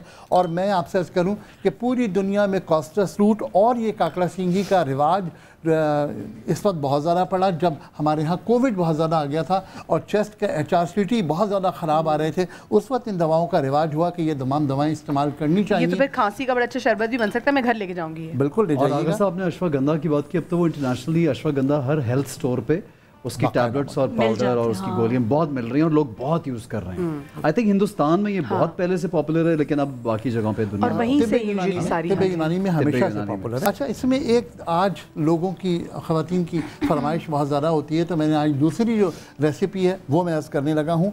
ये कुस्त शीरी का जो पाउडर है, ये वो कुस्त शीरी का पाउडर है। दूसरी दवा है, इसको कहते हैं हुस्न यूसुफ। वाह, वो आप किसी और चीज़ की बात कर रहे थे, मैं इसलिए हुस्न यूसुफ ले रहा। तीसरी दवा है मुल्तानी मिट्टी, चौथी दवा है दही और पांचवी दवा है नीम का तेल। 1 चमचा कुस्त शीरी का पाउडर, 1 चमचा हुस्न यूसुफ, 1 चमचा मुल्तानी मिट्टी, 4 चमचे दही और 10 से लेकर 12 कतरे नीम का तेल। ये मिक्स कीजिए, अपने चेहरे पे स्क्रब की तरह लगा लीजिए। आधा घंटे के बाद ठंडे पानी से मुंह धो लीजिए, आपका चेहरा दमकने लगेगा और जो चेहरे पे महासे हैं, चेहरे पे कीले हैं, वो बेहतर हो जाएंगी और जो निशान होते हैं काले काले, ये बेहतर हो जाएंगे। इसका मुस्तकिल इस्तेमाल कीजिए, ये बहुत फ़ायदेमंद दवा है। सब डन। अच्छा, अब एक अगर कोई मुझे सवाल का जवाब दे देगा, जो पहली 3 जड़ी बूटियां आगा साहब ने बताई उनमें से एक का नाम बता दो। क्या कौन बताएगा? माइक का ये माइक है। आगा साहब जरा सुनिएगा गौर से। चीरी बिल्कुल सही है। प्रोग्राम लो जी, जानान का गिफ्ट इनको जाएगा। जल्दी से तालियां बजाइए उनके लिए। हाँ, बेटाइए उनको तो ये जानान का गिफ्ट बेटा उनको देके आए आगे। जल्दी से। अच्छा, एक और अगली जड़ी बूटी का नाम बता दीजिए कोई और। वो पीछे माइक दीजिएगा। नहीं, वो पीछे आप ही बताने लगी हैं। भाई वो पीछे हमारा एक बच्चा भी बैठा, उसकी तरफ उनका भी हक है ना, जो पिंक कलर की शर्ट में। जी अच्छा, माफ कीजिएगा, ठीक है। उसने यूसुफ तो फिर अभी पहली जड़ी बूटियों में जो बात की गई है, जो पहली। अच्छा, वो जो बच्चा हमारे पास बैठा हुआ पिंक कलर की शर्ट में, बच्चे आपके पास आप क्या कहना चाह रहे थे? कुछ पूछना चाह रहे जी? Cluster fruit. हाँ, कुस्त शीरी का आपने इंग्लिश नेम ये फोटाइल दीजिए इनको भी जाएगा। क्योंकि यकीन मानिए दोनों नाम मैं भी बोल नहीं सकती, क्योंकि मुझे भी नहीं आते अभी तक, ना अंग्रेजी का ना उर्दू का। अल्लाह अकबर। अच्छा बताइए क्या अंग्रेजी वाला जो नाम है दोबारा से पूछिए, मैं भी नहीं, मुझे भी नहीं पता क्या नाम था। Costus root, COSTUS। अच्छा, रूट है। नहीं याद हो जाएगा आपको, लेकिन ये घर ले जाके ट्राई, आपको काफी दिनों से खाना इन दोनों को बहुत दिनों से वैसे हल्का सा मुझे भी चेस्ट में कंजेशन है, इनकी तो आवाज बदली हुई थी, तो इसका क्या करेंगे? आवाज बदल जाए तो क्या करे इंसान? इसका इलाज बता दीजिए। सिर्फ गर्म पानी में नमक डाल के नाक साफ करे, गरारे करे, जैसे मैंने काकड़ा सिंघी की बात की। काकड़ा सिंघी ये आगा साहब गीदड़ सिंगी तो सुना था, काकड़ा सिंगी क्या होता है? गीदड़ सिंगी पता नहीं आपके पास होगी, मेरे पास तो काकड़ा सिंगी। इसी से गुजारा करते हैं फिलहाल। ये खाएंगे किस तरह ये तो बता दें। इसका बिल्कुल बारीक पाउडर करके इसी तरह खा लें और उसके साथ जो है गर्म पानी का इस्तेमाल करें, उससे इंशाल्लाह ताला इतना खाएं क्वार्टर टी स्पून। ओके बस। और ये एक बात मैं हमेशा के लिए कह रहा हूँ कि जो लोग दवा बताते हैं, अगर वो दवा की मिकदार बताना भूल जाएं तो हमेशा याद रखिए क्वार्टर टी स्पून से स्टार्ट करें, उसमें किसी भी किस्म का हार्म कभी नहीं होगा। बहुत सारे लोग दवा बताते हुए भूल जाते हैं ये वज़न बताना कि इसकी मिकदार खुराक क्या है, तो हमेशा के लिए एक उसूल बना लीजिए और इस उसूल पर अमल करेंगे तो किसी किस्म का नुकसान कभी नहीं। सूरजजान का भी सेफ। हाँ, सूरजजान का भी। हाँ, सूरजजान कॉल्चिकम है। कॉल्चिकम का एक एक्सट्रैक्ट है, उसका नाम कॉल्चेसिलीन है। आज पूरी दुनिया में जोड़ों के दर्द के लिए दवा इस्तेमाल हो रही है, वो कॉल्चेसिलीन दुनिया की बेस्ट मेडिसिन है। ये 1000 साल से तिब्ब यूनानी में इस्तेमाल होती है। इसका नाम सिंधी में भी, फारसी में भी, अरबी में भी सूरजजान शीरी ही है। अच्छा, एक चीज़ आज ना आगा साहब हर रोज़ की तरह आगा साहब को लगा मैं जल्दी जल्दी अपने सेगमेंट निपटा लूं। अब जब निपटा लिए तो हम ज़्यादा आगा सब परेशान हो कि इन्होंने तो ऑपरेशन नहीं। आज एक और सवाल भी है। अच्छा, मैंने कहा था आवाज़ बदल जाए लेकिन इंसान नहीं बदलना चाहिए। क्यों आगा साहब? आवाज़ भले बदल जाए, इंसान नहीं बदलना चाहिए। मैं वैसी हूँ, आप वैसी हैं। अच्छा, आप पूछे सवाल। सूरजजान, मैंने सुना है कि जो मतलब एक्टिव होने के लिए भी ये इस्तेमाल किया जाता है कि आप थोड़े से एक्टिव हो जाए, एनर्जी आ जाती है। एनर्जाइजर है। एनर्जाइजर भी बुनियादी तौर पर वो तमाम दवाएं जो आपके दर्द के एहसास को ख़त्म करती है वो हमेशा energizer. It's a pain killer as well. Yes. लेकिन हड्डियों का स्पेसिफिकली हड्डियों के लिए स्पेसिफिक, और जिनको जोड़ों का दर्द है, जिनमें इवन रोमेटिक आर्थराइटिस है, उन लोगों के लिए भी सूरजजान शीरी बहुत अच्छी दवा है। अगर खाली इसको यूज़ करना तो क्या करेंगे? बाकी सब कुछ मिलाना ज़रूरी है? जी नहीं, इसको सिर्फ पाउडर की सूरत में अगर इस्तेमाल करें तो एक चीज़ होती है जिसे हमारे यहाँ कहते हैं अमल अंगेज़, यानी किसी भी चीज़ के असर को वो बढ़ा देती है। जब हम मैंगनीज डाइऑक्साइड से ऑक्सीजन निकाल रहे होते हैं तो पोटेशियम क्लोरेट उसमें ऐड कर देते हैं ताकि पोटेशियम की जो फराहमी है जल्दी शुरू हो जाए। तो इसके अंदर अगर आप इसगन नागोरी यानी अश्वगंधा ऐड कर रहे हैं तो ये जोड़ों के दर्द के लिए और ज़्यादा अच्छी दवा बन जाएगी और इससे जो जिस्म में थकन की कैफियत है वो भी बेहतर हो जाएगी। My mother has this issue arthritis का थोड़ा बहुत, तो मैं मेरे ख्याल आपसे ना ये बनवाऊंगा स्पेशल। प्लीज़ मैं हड्डियों के उनके जोड़ों के दर्द के लिए बहुत अच्छी दवा है। और इसके साथ अगर कोई शख्स 3 फल यानी त्रिफल इस्तेमाल करे, त्रिफल ये हड़ बहेड़ा आंवला का कॉम्बिनेशन है और इसमें हड़ एक हिस्सा, बहेड़ा 2 हिस्से और आंवला 4 हिस्से 1:4 के रेशो में पिसवा करके अगर ये इस्तेमाल करें तो ये बेहतरीन एंटी टॉक्सिन है। अच्छा, एक और चीज़ थी, मैं कहता हूँ आगा साहब के लिए जोरदार तालियां बजाइए। मतिया सॉरी एक मिनट, वो बात है अगर आगा साहब हम खुद कैसे बनाएंगे? आगा साहब से रब्ता करना तो क्या करेंगे? बिल्कुल जी। अच्छा, आगा साहब आप तो अपना नंबर भी इनको देके जाएंगे। अच्छा, दूसरी बात ये कोविड के टाइम के बाद से बहुत से लोगों को ना मुस्तकिल अब हड्डियों में दर्द, जोड़ों में दर्द रहने लग गई है। ये बहुत सारे मतलब जवान लोग भी अब ये कहते हैं कि जी को स्पेसिफिकली जब ओमिक्रॉन ने जब हिट किया था तो उसमें तो बिल्कुल हड्डियां से लगती है चूर हो गई हैं। तो अब मुस्तकिल अपनी ग़िज़ा में किस चीज़ का हिस्सा बना सकते हैं? देखिए, मैंने जिस तरह की आप फरमा रही हैं ओमिक्रॉन, इससे पहले जब कोविड आया था तो उसके बाद भी जो रेजिस्टेंस पावर थी वो हर शख्स की 30% कंप्रोमाइज़ कर गई थी, हर एक की। तो उसके बाद तमाम लोगों को बेहतर सेहत के लिए बेहतर ग़िज़ा पर आना चाहिए था। और जब वज़न कम करने की जब हम बात करेंगे तो इसकी बात भी दोबारा दोहराएंगे कि हमें कैसे खाना अपने आप को मैनेज करना चाहिए। और आज भी मैं आपसे अर्ज़ करूँ, जिस तरह हम सूरजजान इसकी बात कर रहे हैं, काकड़ा सिंगी की बात कर रहे हैं, एक दवा और है, उसे आमतौर पर हमारे यहाँ जूफा कहते हैं और उसका इंग्लिश नेम है अधोता विसाका। अच्छा, अधोता विसाका। जब हम बचपन में याद कर रहे थे, इसका नाम हमें याद नहीं होता था अधोता विसाका, तो हम याद करते थे आधा तोता विसाका। सही है जी, ठीक है, बचपन तो ऐसा ही होता है। ठीक है आगा साहब। अच्छा, आगा साहब से रब्ता भी करना चाहेंगे तो आगा साहब का हम ईमेल एड्रेस और नंबर भी दे देंगे। और आप लोग भी अगर कॉल पे कुछ पूछना चाहें तो बिल्कुल आप पूछ सकते हैं। और जो मैं बता रही थी ना कि हड्डियों की बीमारी, तो ये ऐसे ये मुझे रिंग्स पहनने का बहुत शौक था, बट जब मुझे ओमिक्रॉन हुआ तो उसके बाद से बड़ा मुश्किल हो गया कि मुझे I can not wear rings. जी बिल्कुल सही है जी, इस पे बात मजीद भी करेंगे। और लेकिन यहाँ पे चूंकि एक ब्रेक का वक्त है, आगा साहब आपका बहुत शुक्रिया, नाजिया आपका बहुत शुक्रिया, थैंक यू वेरी मच। एक छोटा सा ब्रेक लेंगे, हमारे साथ रहिए, देखते रहिए रमज़ान का समा।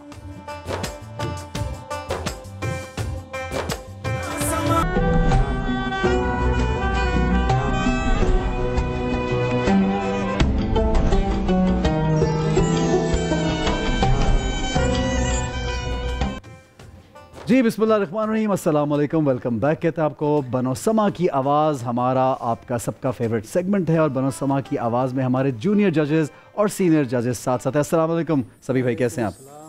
हसी भाई आप कैसे हैं? अल्हम्दुलिल्लाह माशाल्लाह खैरियत से। जी असद और मारूफ कैसे हैं आप लोग? शुक्र है हसन भाई, आप खैरियत से?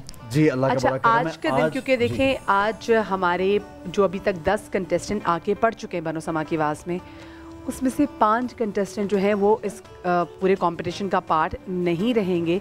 सो हम अभी बता दें कि कौन से ऐसे बच्चे हैं जो कंपटीशन का पार्ट नहीं रहेंगे, या एंड में जाके बताएं?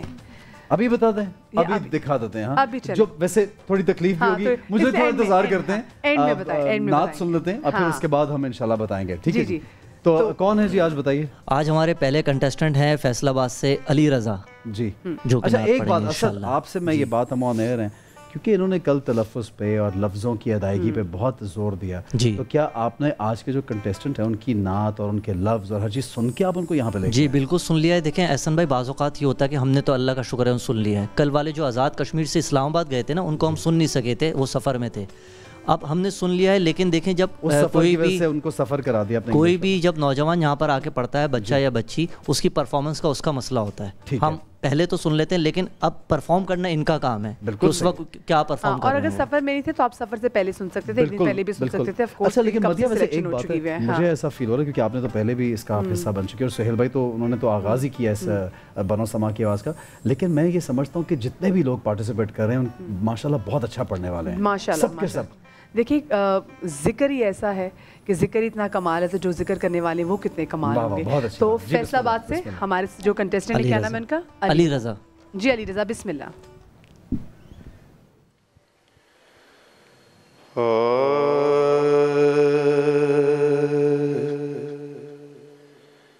हश्र में जब उनको सजदे से उठाया जाएगा,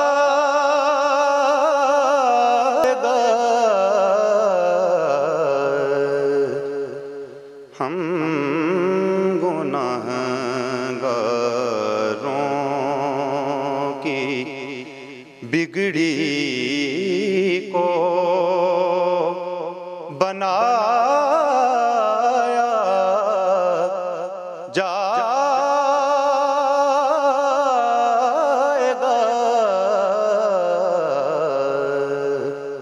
हश्र में जब उनको सजदे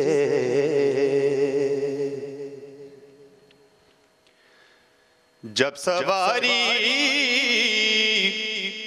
सैयदा ज़हरा की आई हश्र में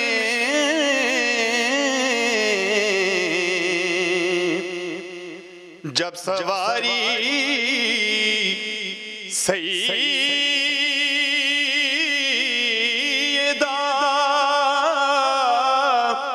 ज़हरा की आई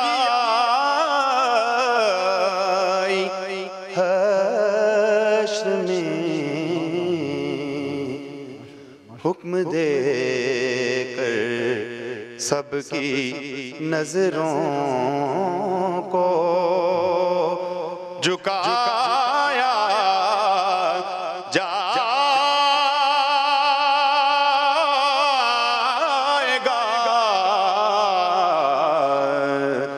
हम गुनाहगारों की बिगड़ी को बनाया जाएगा,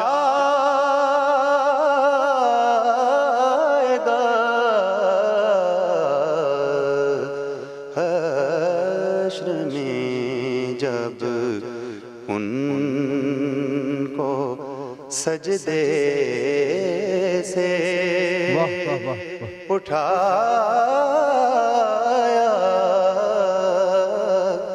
जाएगा।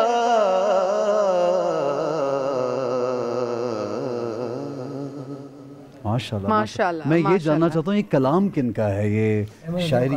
जी कासमी साहब की। क्या खूबसूरत शायरी है, क्या खूबसूरत कलाम है जी। क्या कहेंगे फसी भाई, आप क्या कहेंगे इनके बारे में? माशाल्लाह मेरे नज़दीक तो बहुत अच्छा पढ़ा है। ठीक है, अच्छा पढ़ा, अदायगी भी बहुत अच्छी थी, तलफ़ुज़ भी अच्छा था, ठीक, और लहन भी माशाल्लाह बहुत खूबसूरत था। ठीक हो। देखिए मैं आपसे एक अर्ज़ करूँ, मेरी सबीर रहमानी साहब माशाल्लाह बहुत अच्छे नात ख़ान है, मेरे लिए काबिल एहतराम है, किसी से माखासमत नहीं है। मैं जो बात करता हूँ, मैं जो सोचता हूँ वो मैं बयान करता हूँ अपने हिसाब से, बिल्कुल सही, अपने हिसाब से बयान करता हूँ, और हम उसकी बड़ी इज्जत करते हैं। हाँ, लेकिन ये ज़रूरी नहीं है कि ये जो कहें वो मैं उससे इत्तेफाक करूँ और मैं जो कहूँ उससे ये ऐसा हो भी नहीं सकता सर, यही तो हुस्न है इसका। बिल्कुल। क्या कहेंगे सभी भाई आप इनके बारे में? देखिए इसी बनोक समय की आवाज़ पर अमजद साबरी साहब अल्लाह ताला उनको जन्नतुल फिरदौस में बहुत आला मकामात अता फरमाए। कई मकामात पर मेरी उनकी ये चपकलिश होती थी और मैं उनसे नोक झोंक करता था, तो लेकिन अल्हम्दुलिल्लाह उनका बहुत, मैं समझता हूँ अमजद साबरी बहुत बड़ा इंसान था, और वो उसी वक्त फ्लोर के ऊपर कहते थे फसी भाई कोई नाराज़गी तो ख़त्म कर दें। मैंने कहा कोई नाराज़गी नहीं है, ये तो हमारा वो इख्तलाफ होता था, लेकिन वो इख्तलाफ अभी भी है मेरा। बिल्कुल सही है। आई थिंक सभी भाई से हम कमेंट्स ब्रेक से वापस आके वक्त बहुत कम रह गया है, लेकिन ये बड़ी खूबसूरत उन्होंने बात की कि इनका इंडिविजुअल जो ये फील करते हैं वो बता देते हैं, कोई उससे इत्तेफाक करे या ना करे। ठीक है जी, सभी भाई आके आपसे बात करेंगे, क्योंकि हर एक का अपना पॉइंट ऑफ व्यू है, तो जिसको जो लगता है फिर वो बयान करते हैं। वक्त थोड़ा सा क्योंकि काम में, जल्दी से ब्रेक लेके वापस आते हैं, और जो ब्रेक से वापस आएंगे तो सभी भाई से फिर उनका ओपिनियन लेंगे। बहुत शुक्रिया।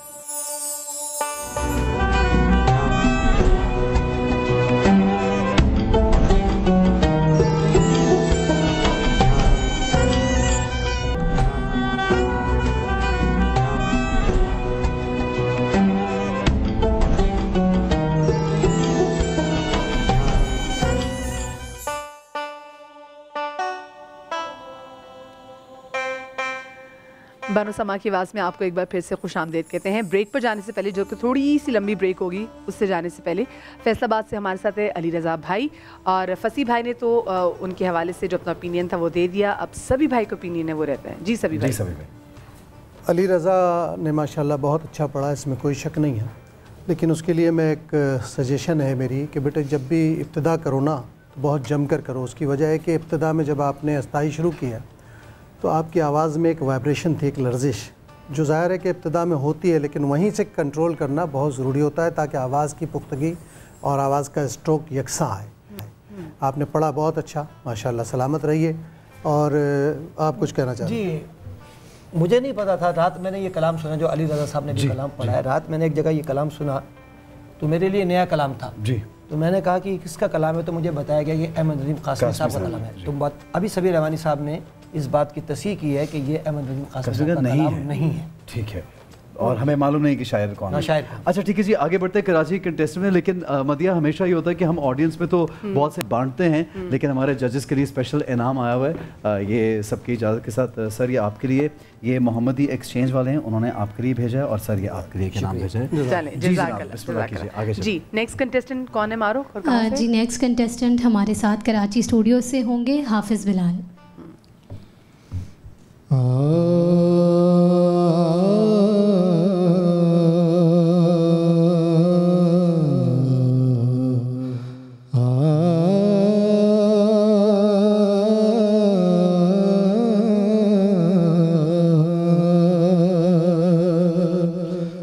खुशबू है दो आलम,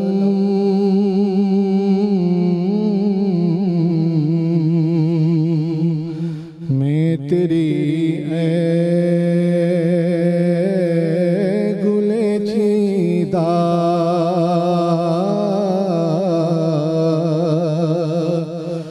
किस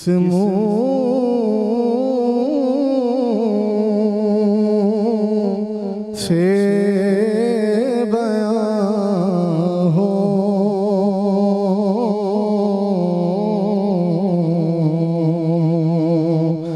तेरे औसाफ हमीदा खैरा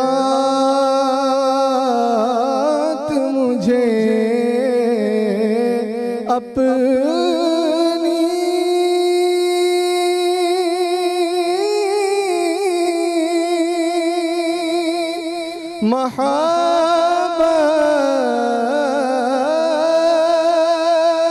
की अता कर,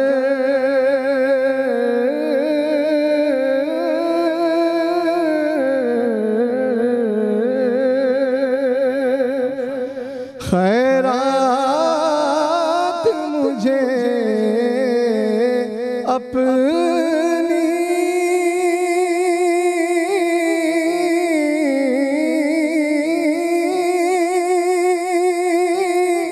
मोहब्बत की अता कर,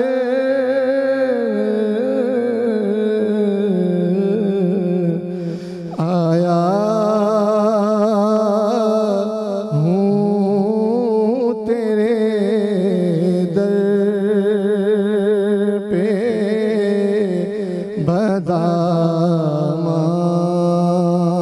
बदामान दरीदा, आया हूँ तेरे दर पे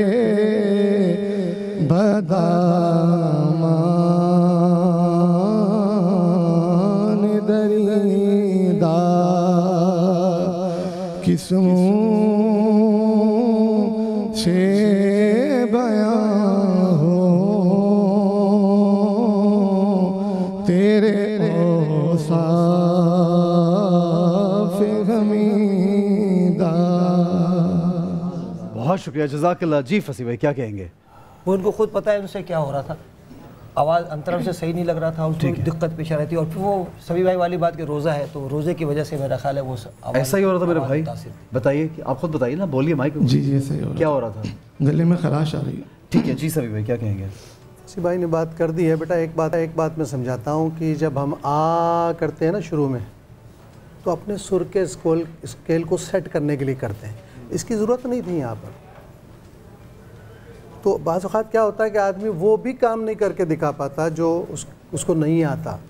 आप नात पढ़ते सीधी तो ज़्यादा पुरतासीर रहती, सीधी पढ़ते तो ज़्यादा, बड़ी अच्छी बात है। अच्छा जी, हमें वो वीडियो भी देखना है जिसमें हमने कंपाइल किया है कि कौन से 5 ऐसे पार्ट जो आज एलिमिनेट होंगे। तो आई थिंक क्या कहती है मारूख, आप दिखा रही हैं हमें वीडियो? जी बिल्कुल, पैकेज ये है कि उसमें हम बताएंगे कौन से 5 कंटेस्टेंट हैं जो आगे नेक्स्ट राउंड में हमारे साथ होंगे। ठीक है जी, दिखाइए जी।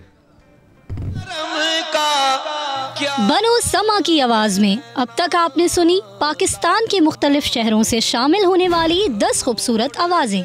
जजेस के स्कोर्स और वोटिंग के मुताबिक जो 5 कंटेस्टेंट्स हमारे साथ अगले राउंड में शामिल होंगे उनके नाम हैं ये: ज़ैनब बतूल फैसलाबाद से,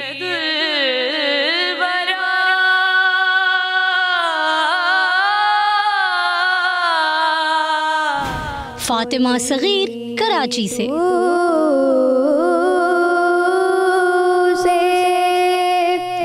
क़ारिब अब्बास लाहौर से, ज़ुबां पर मोहम्मद, कहकशां सुहेल कराची से,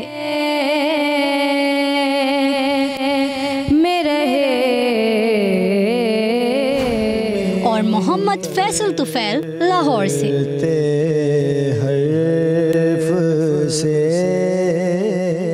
हम इन 5 खुशनसीब कंटेस्टेंट्स को अगले राउंड में शामिल होने के लिए मुबारकबाद पेश करते हैं।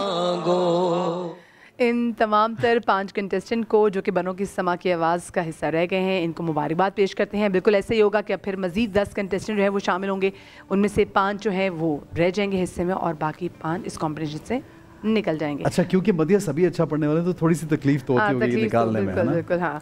तो एक छोटी सी ब्रेक ले रहे, ब्रेक के बाद मिलते हैं।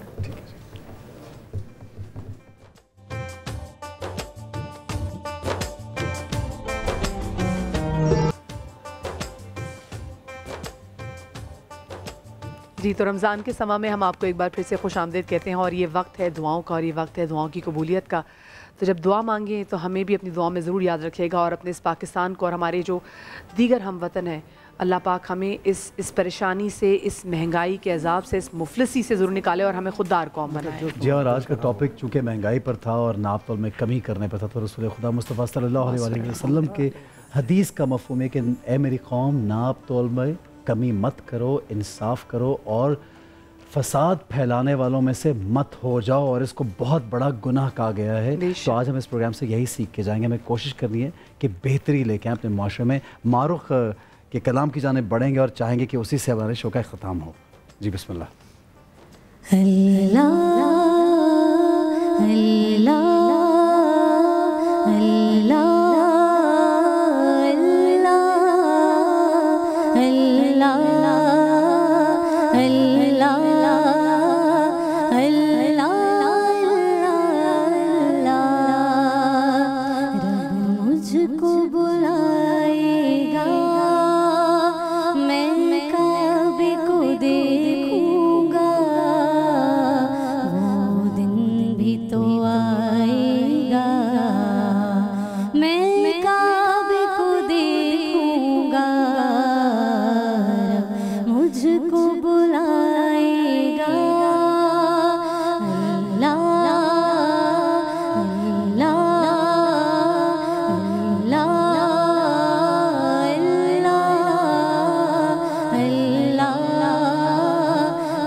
जब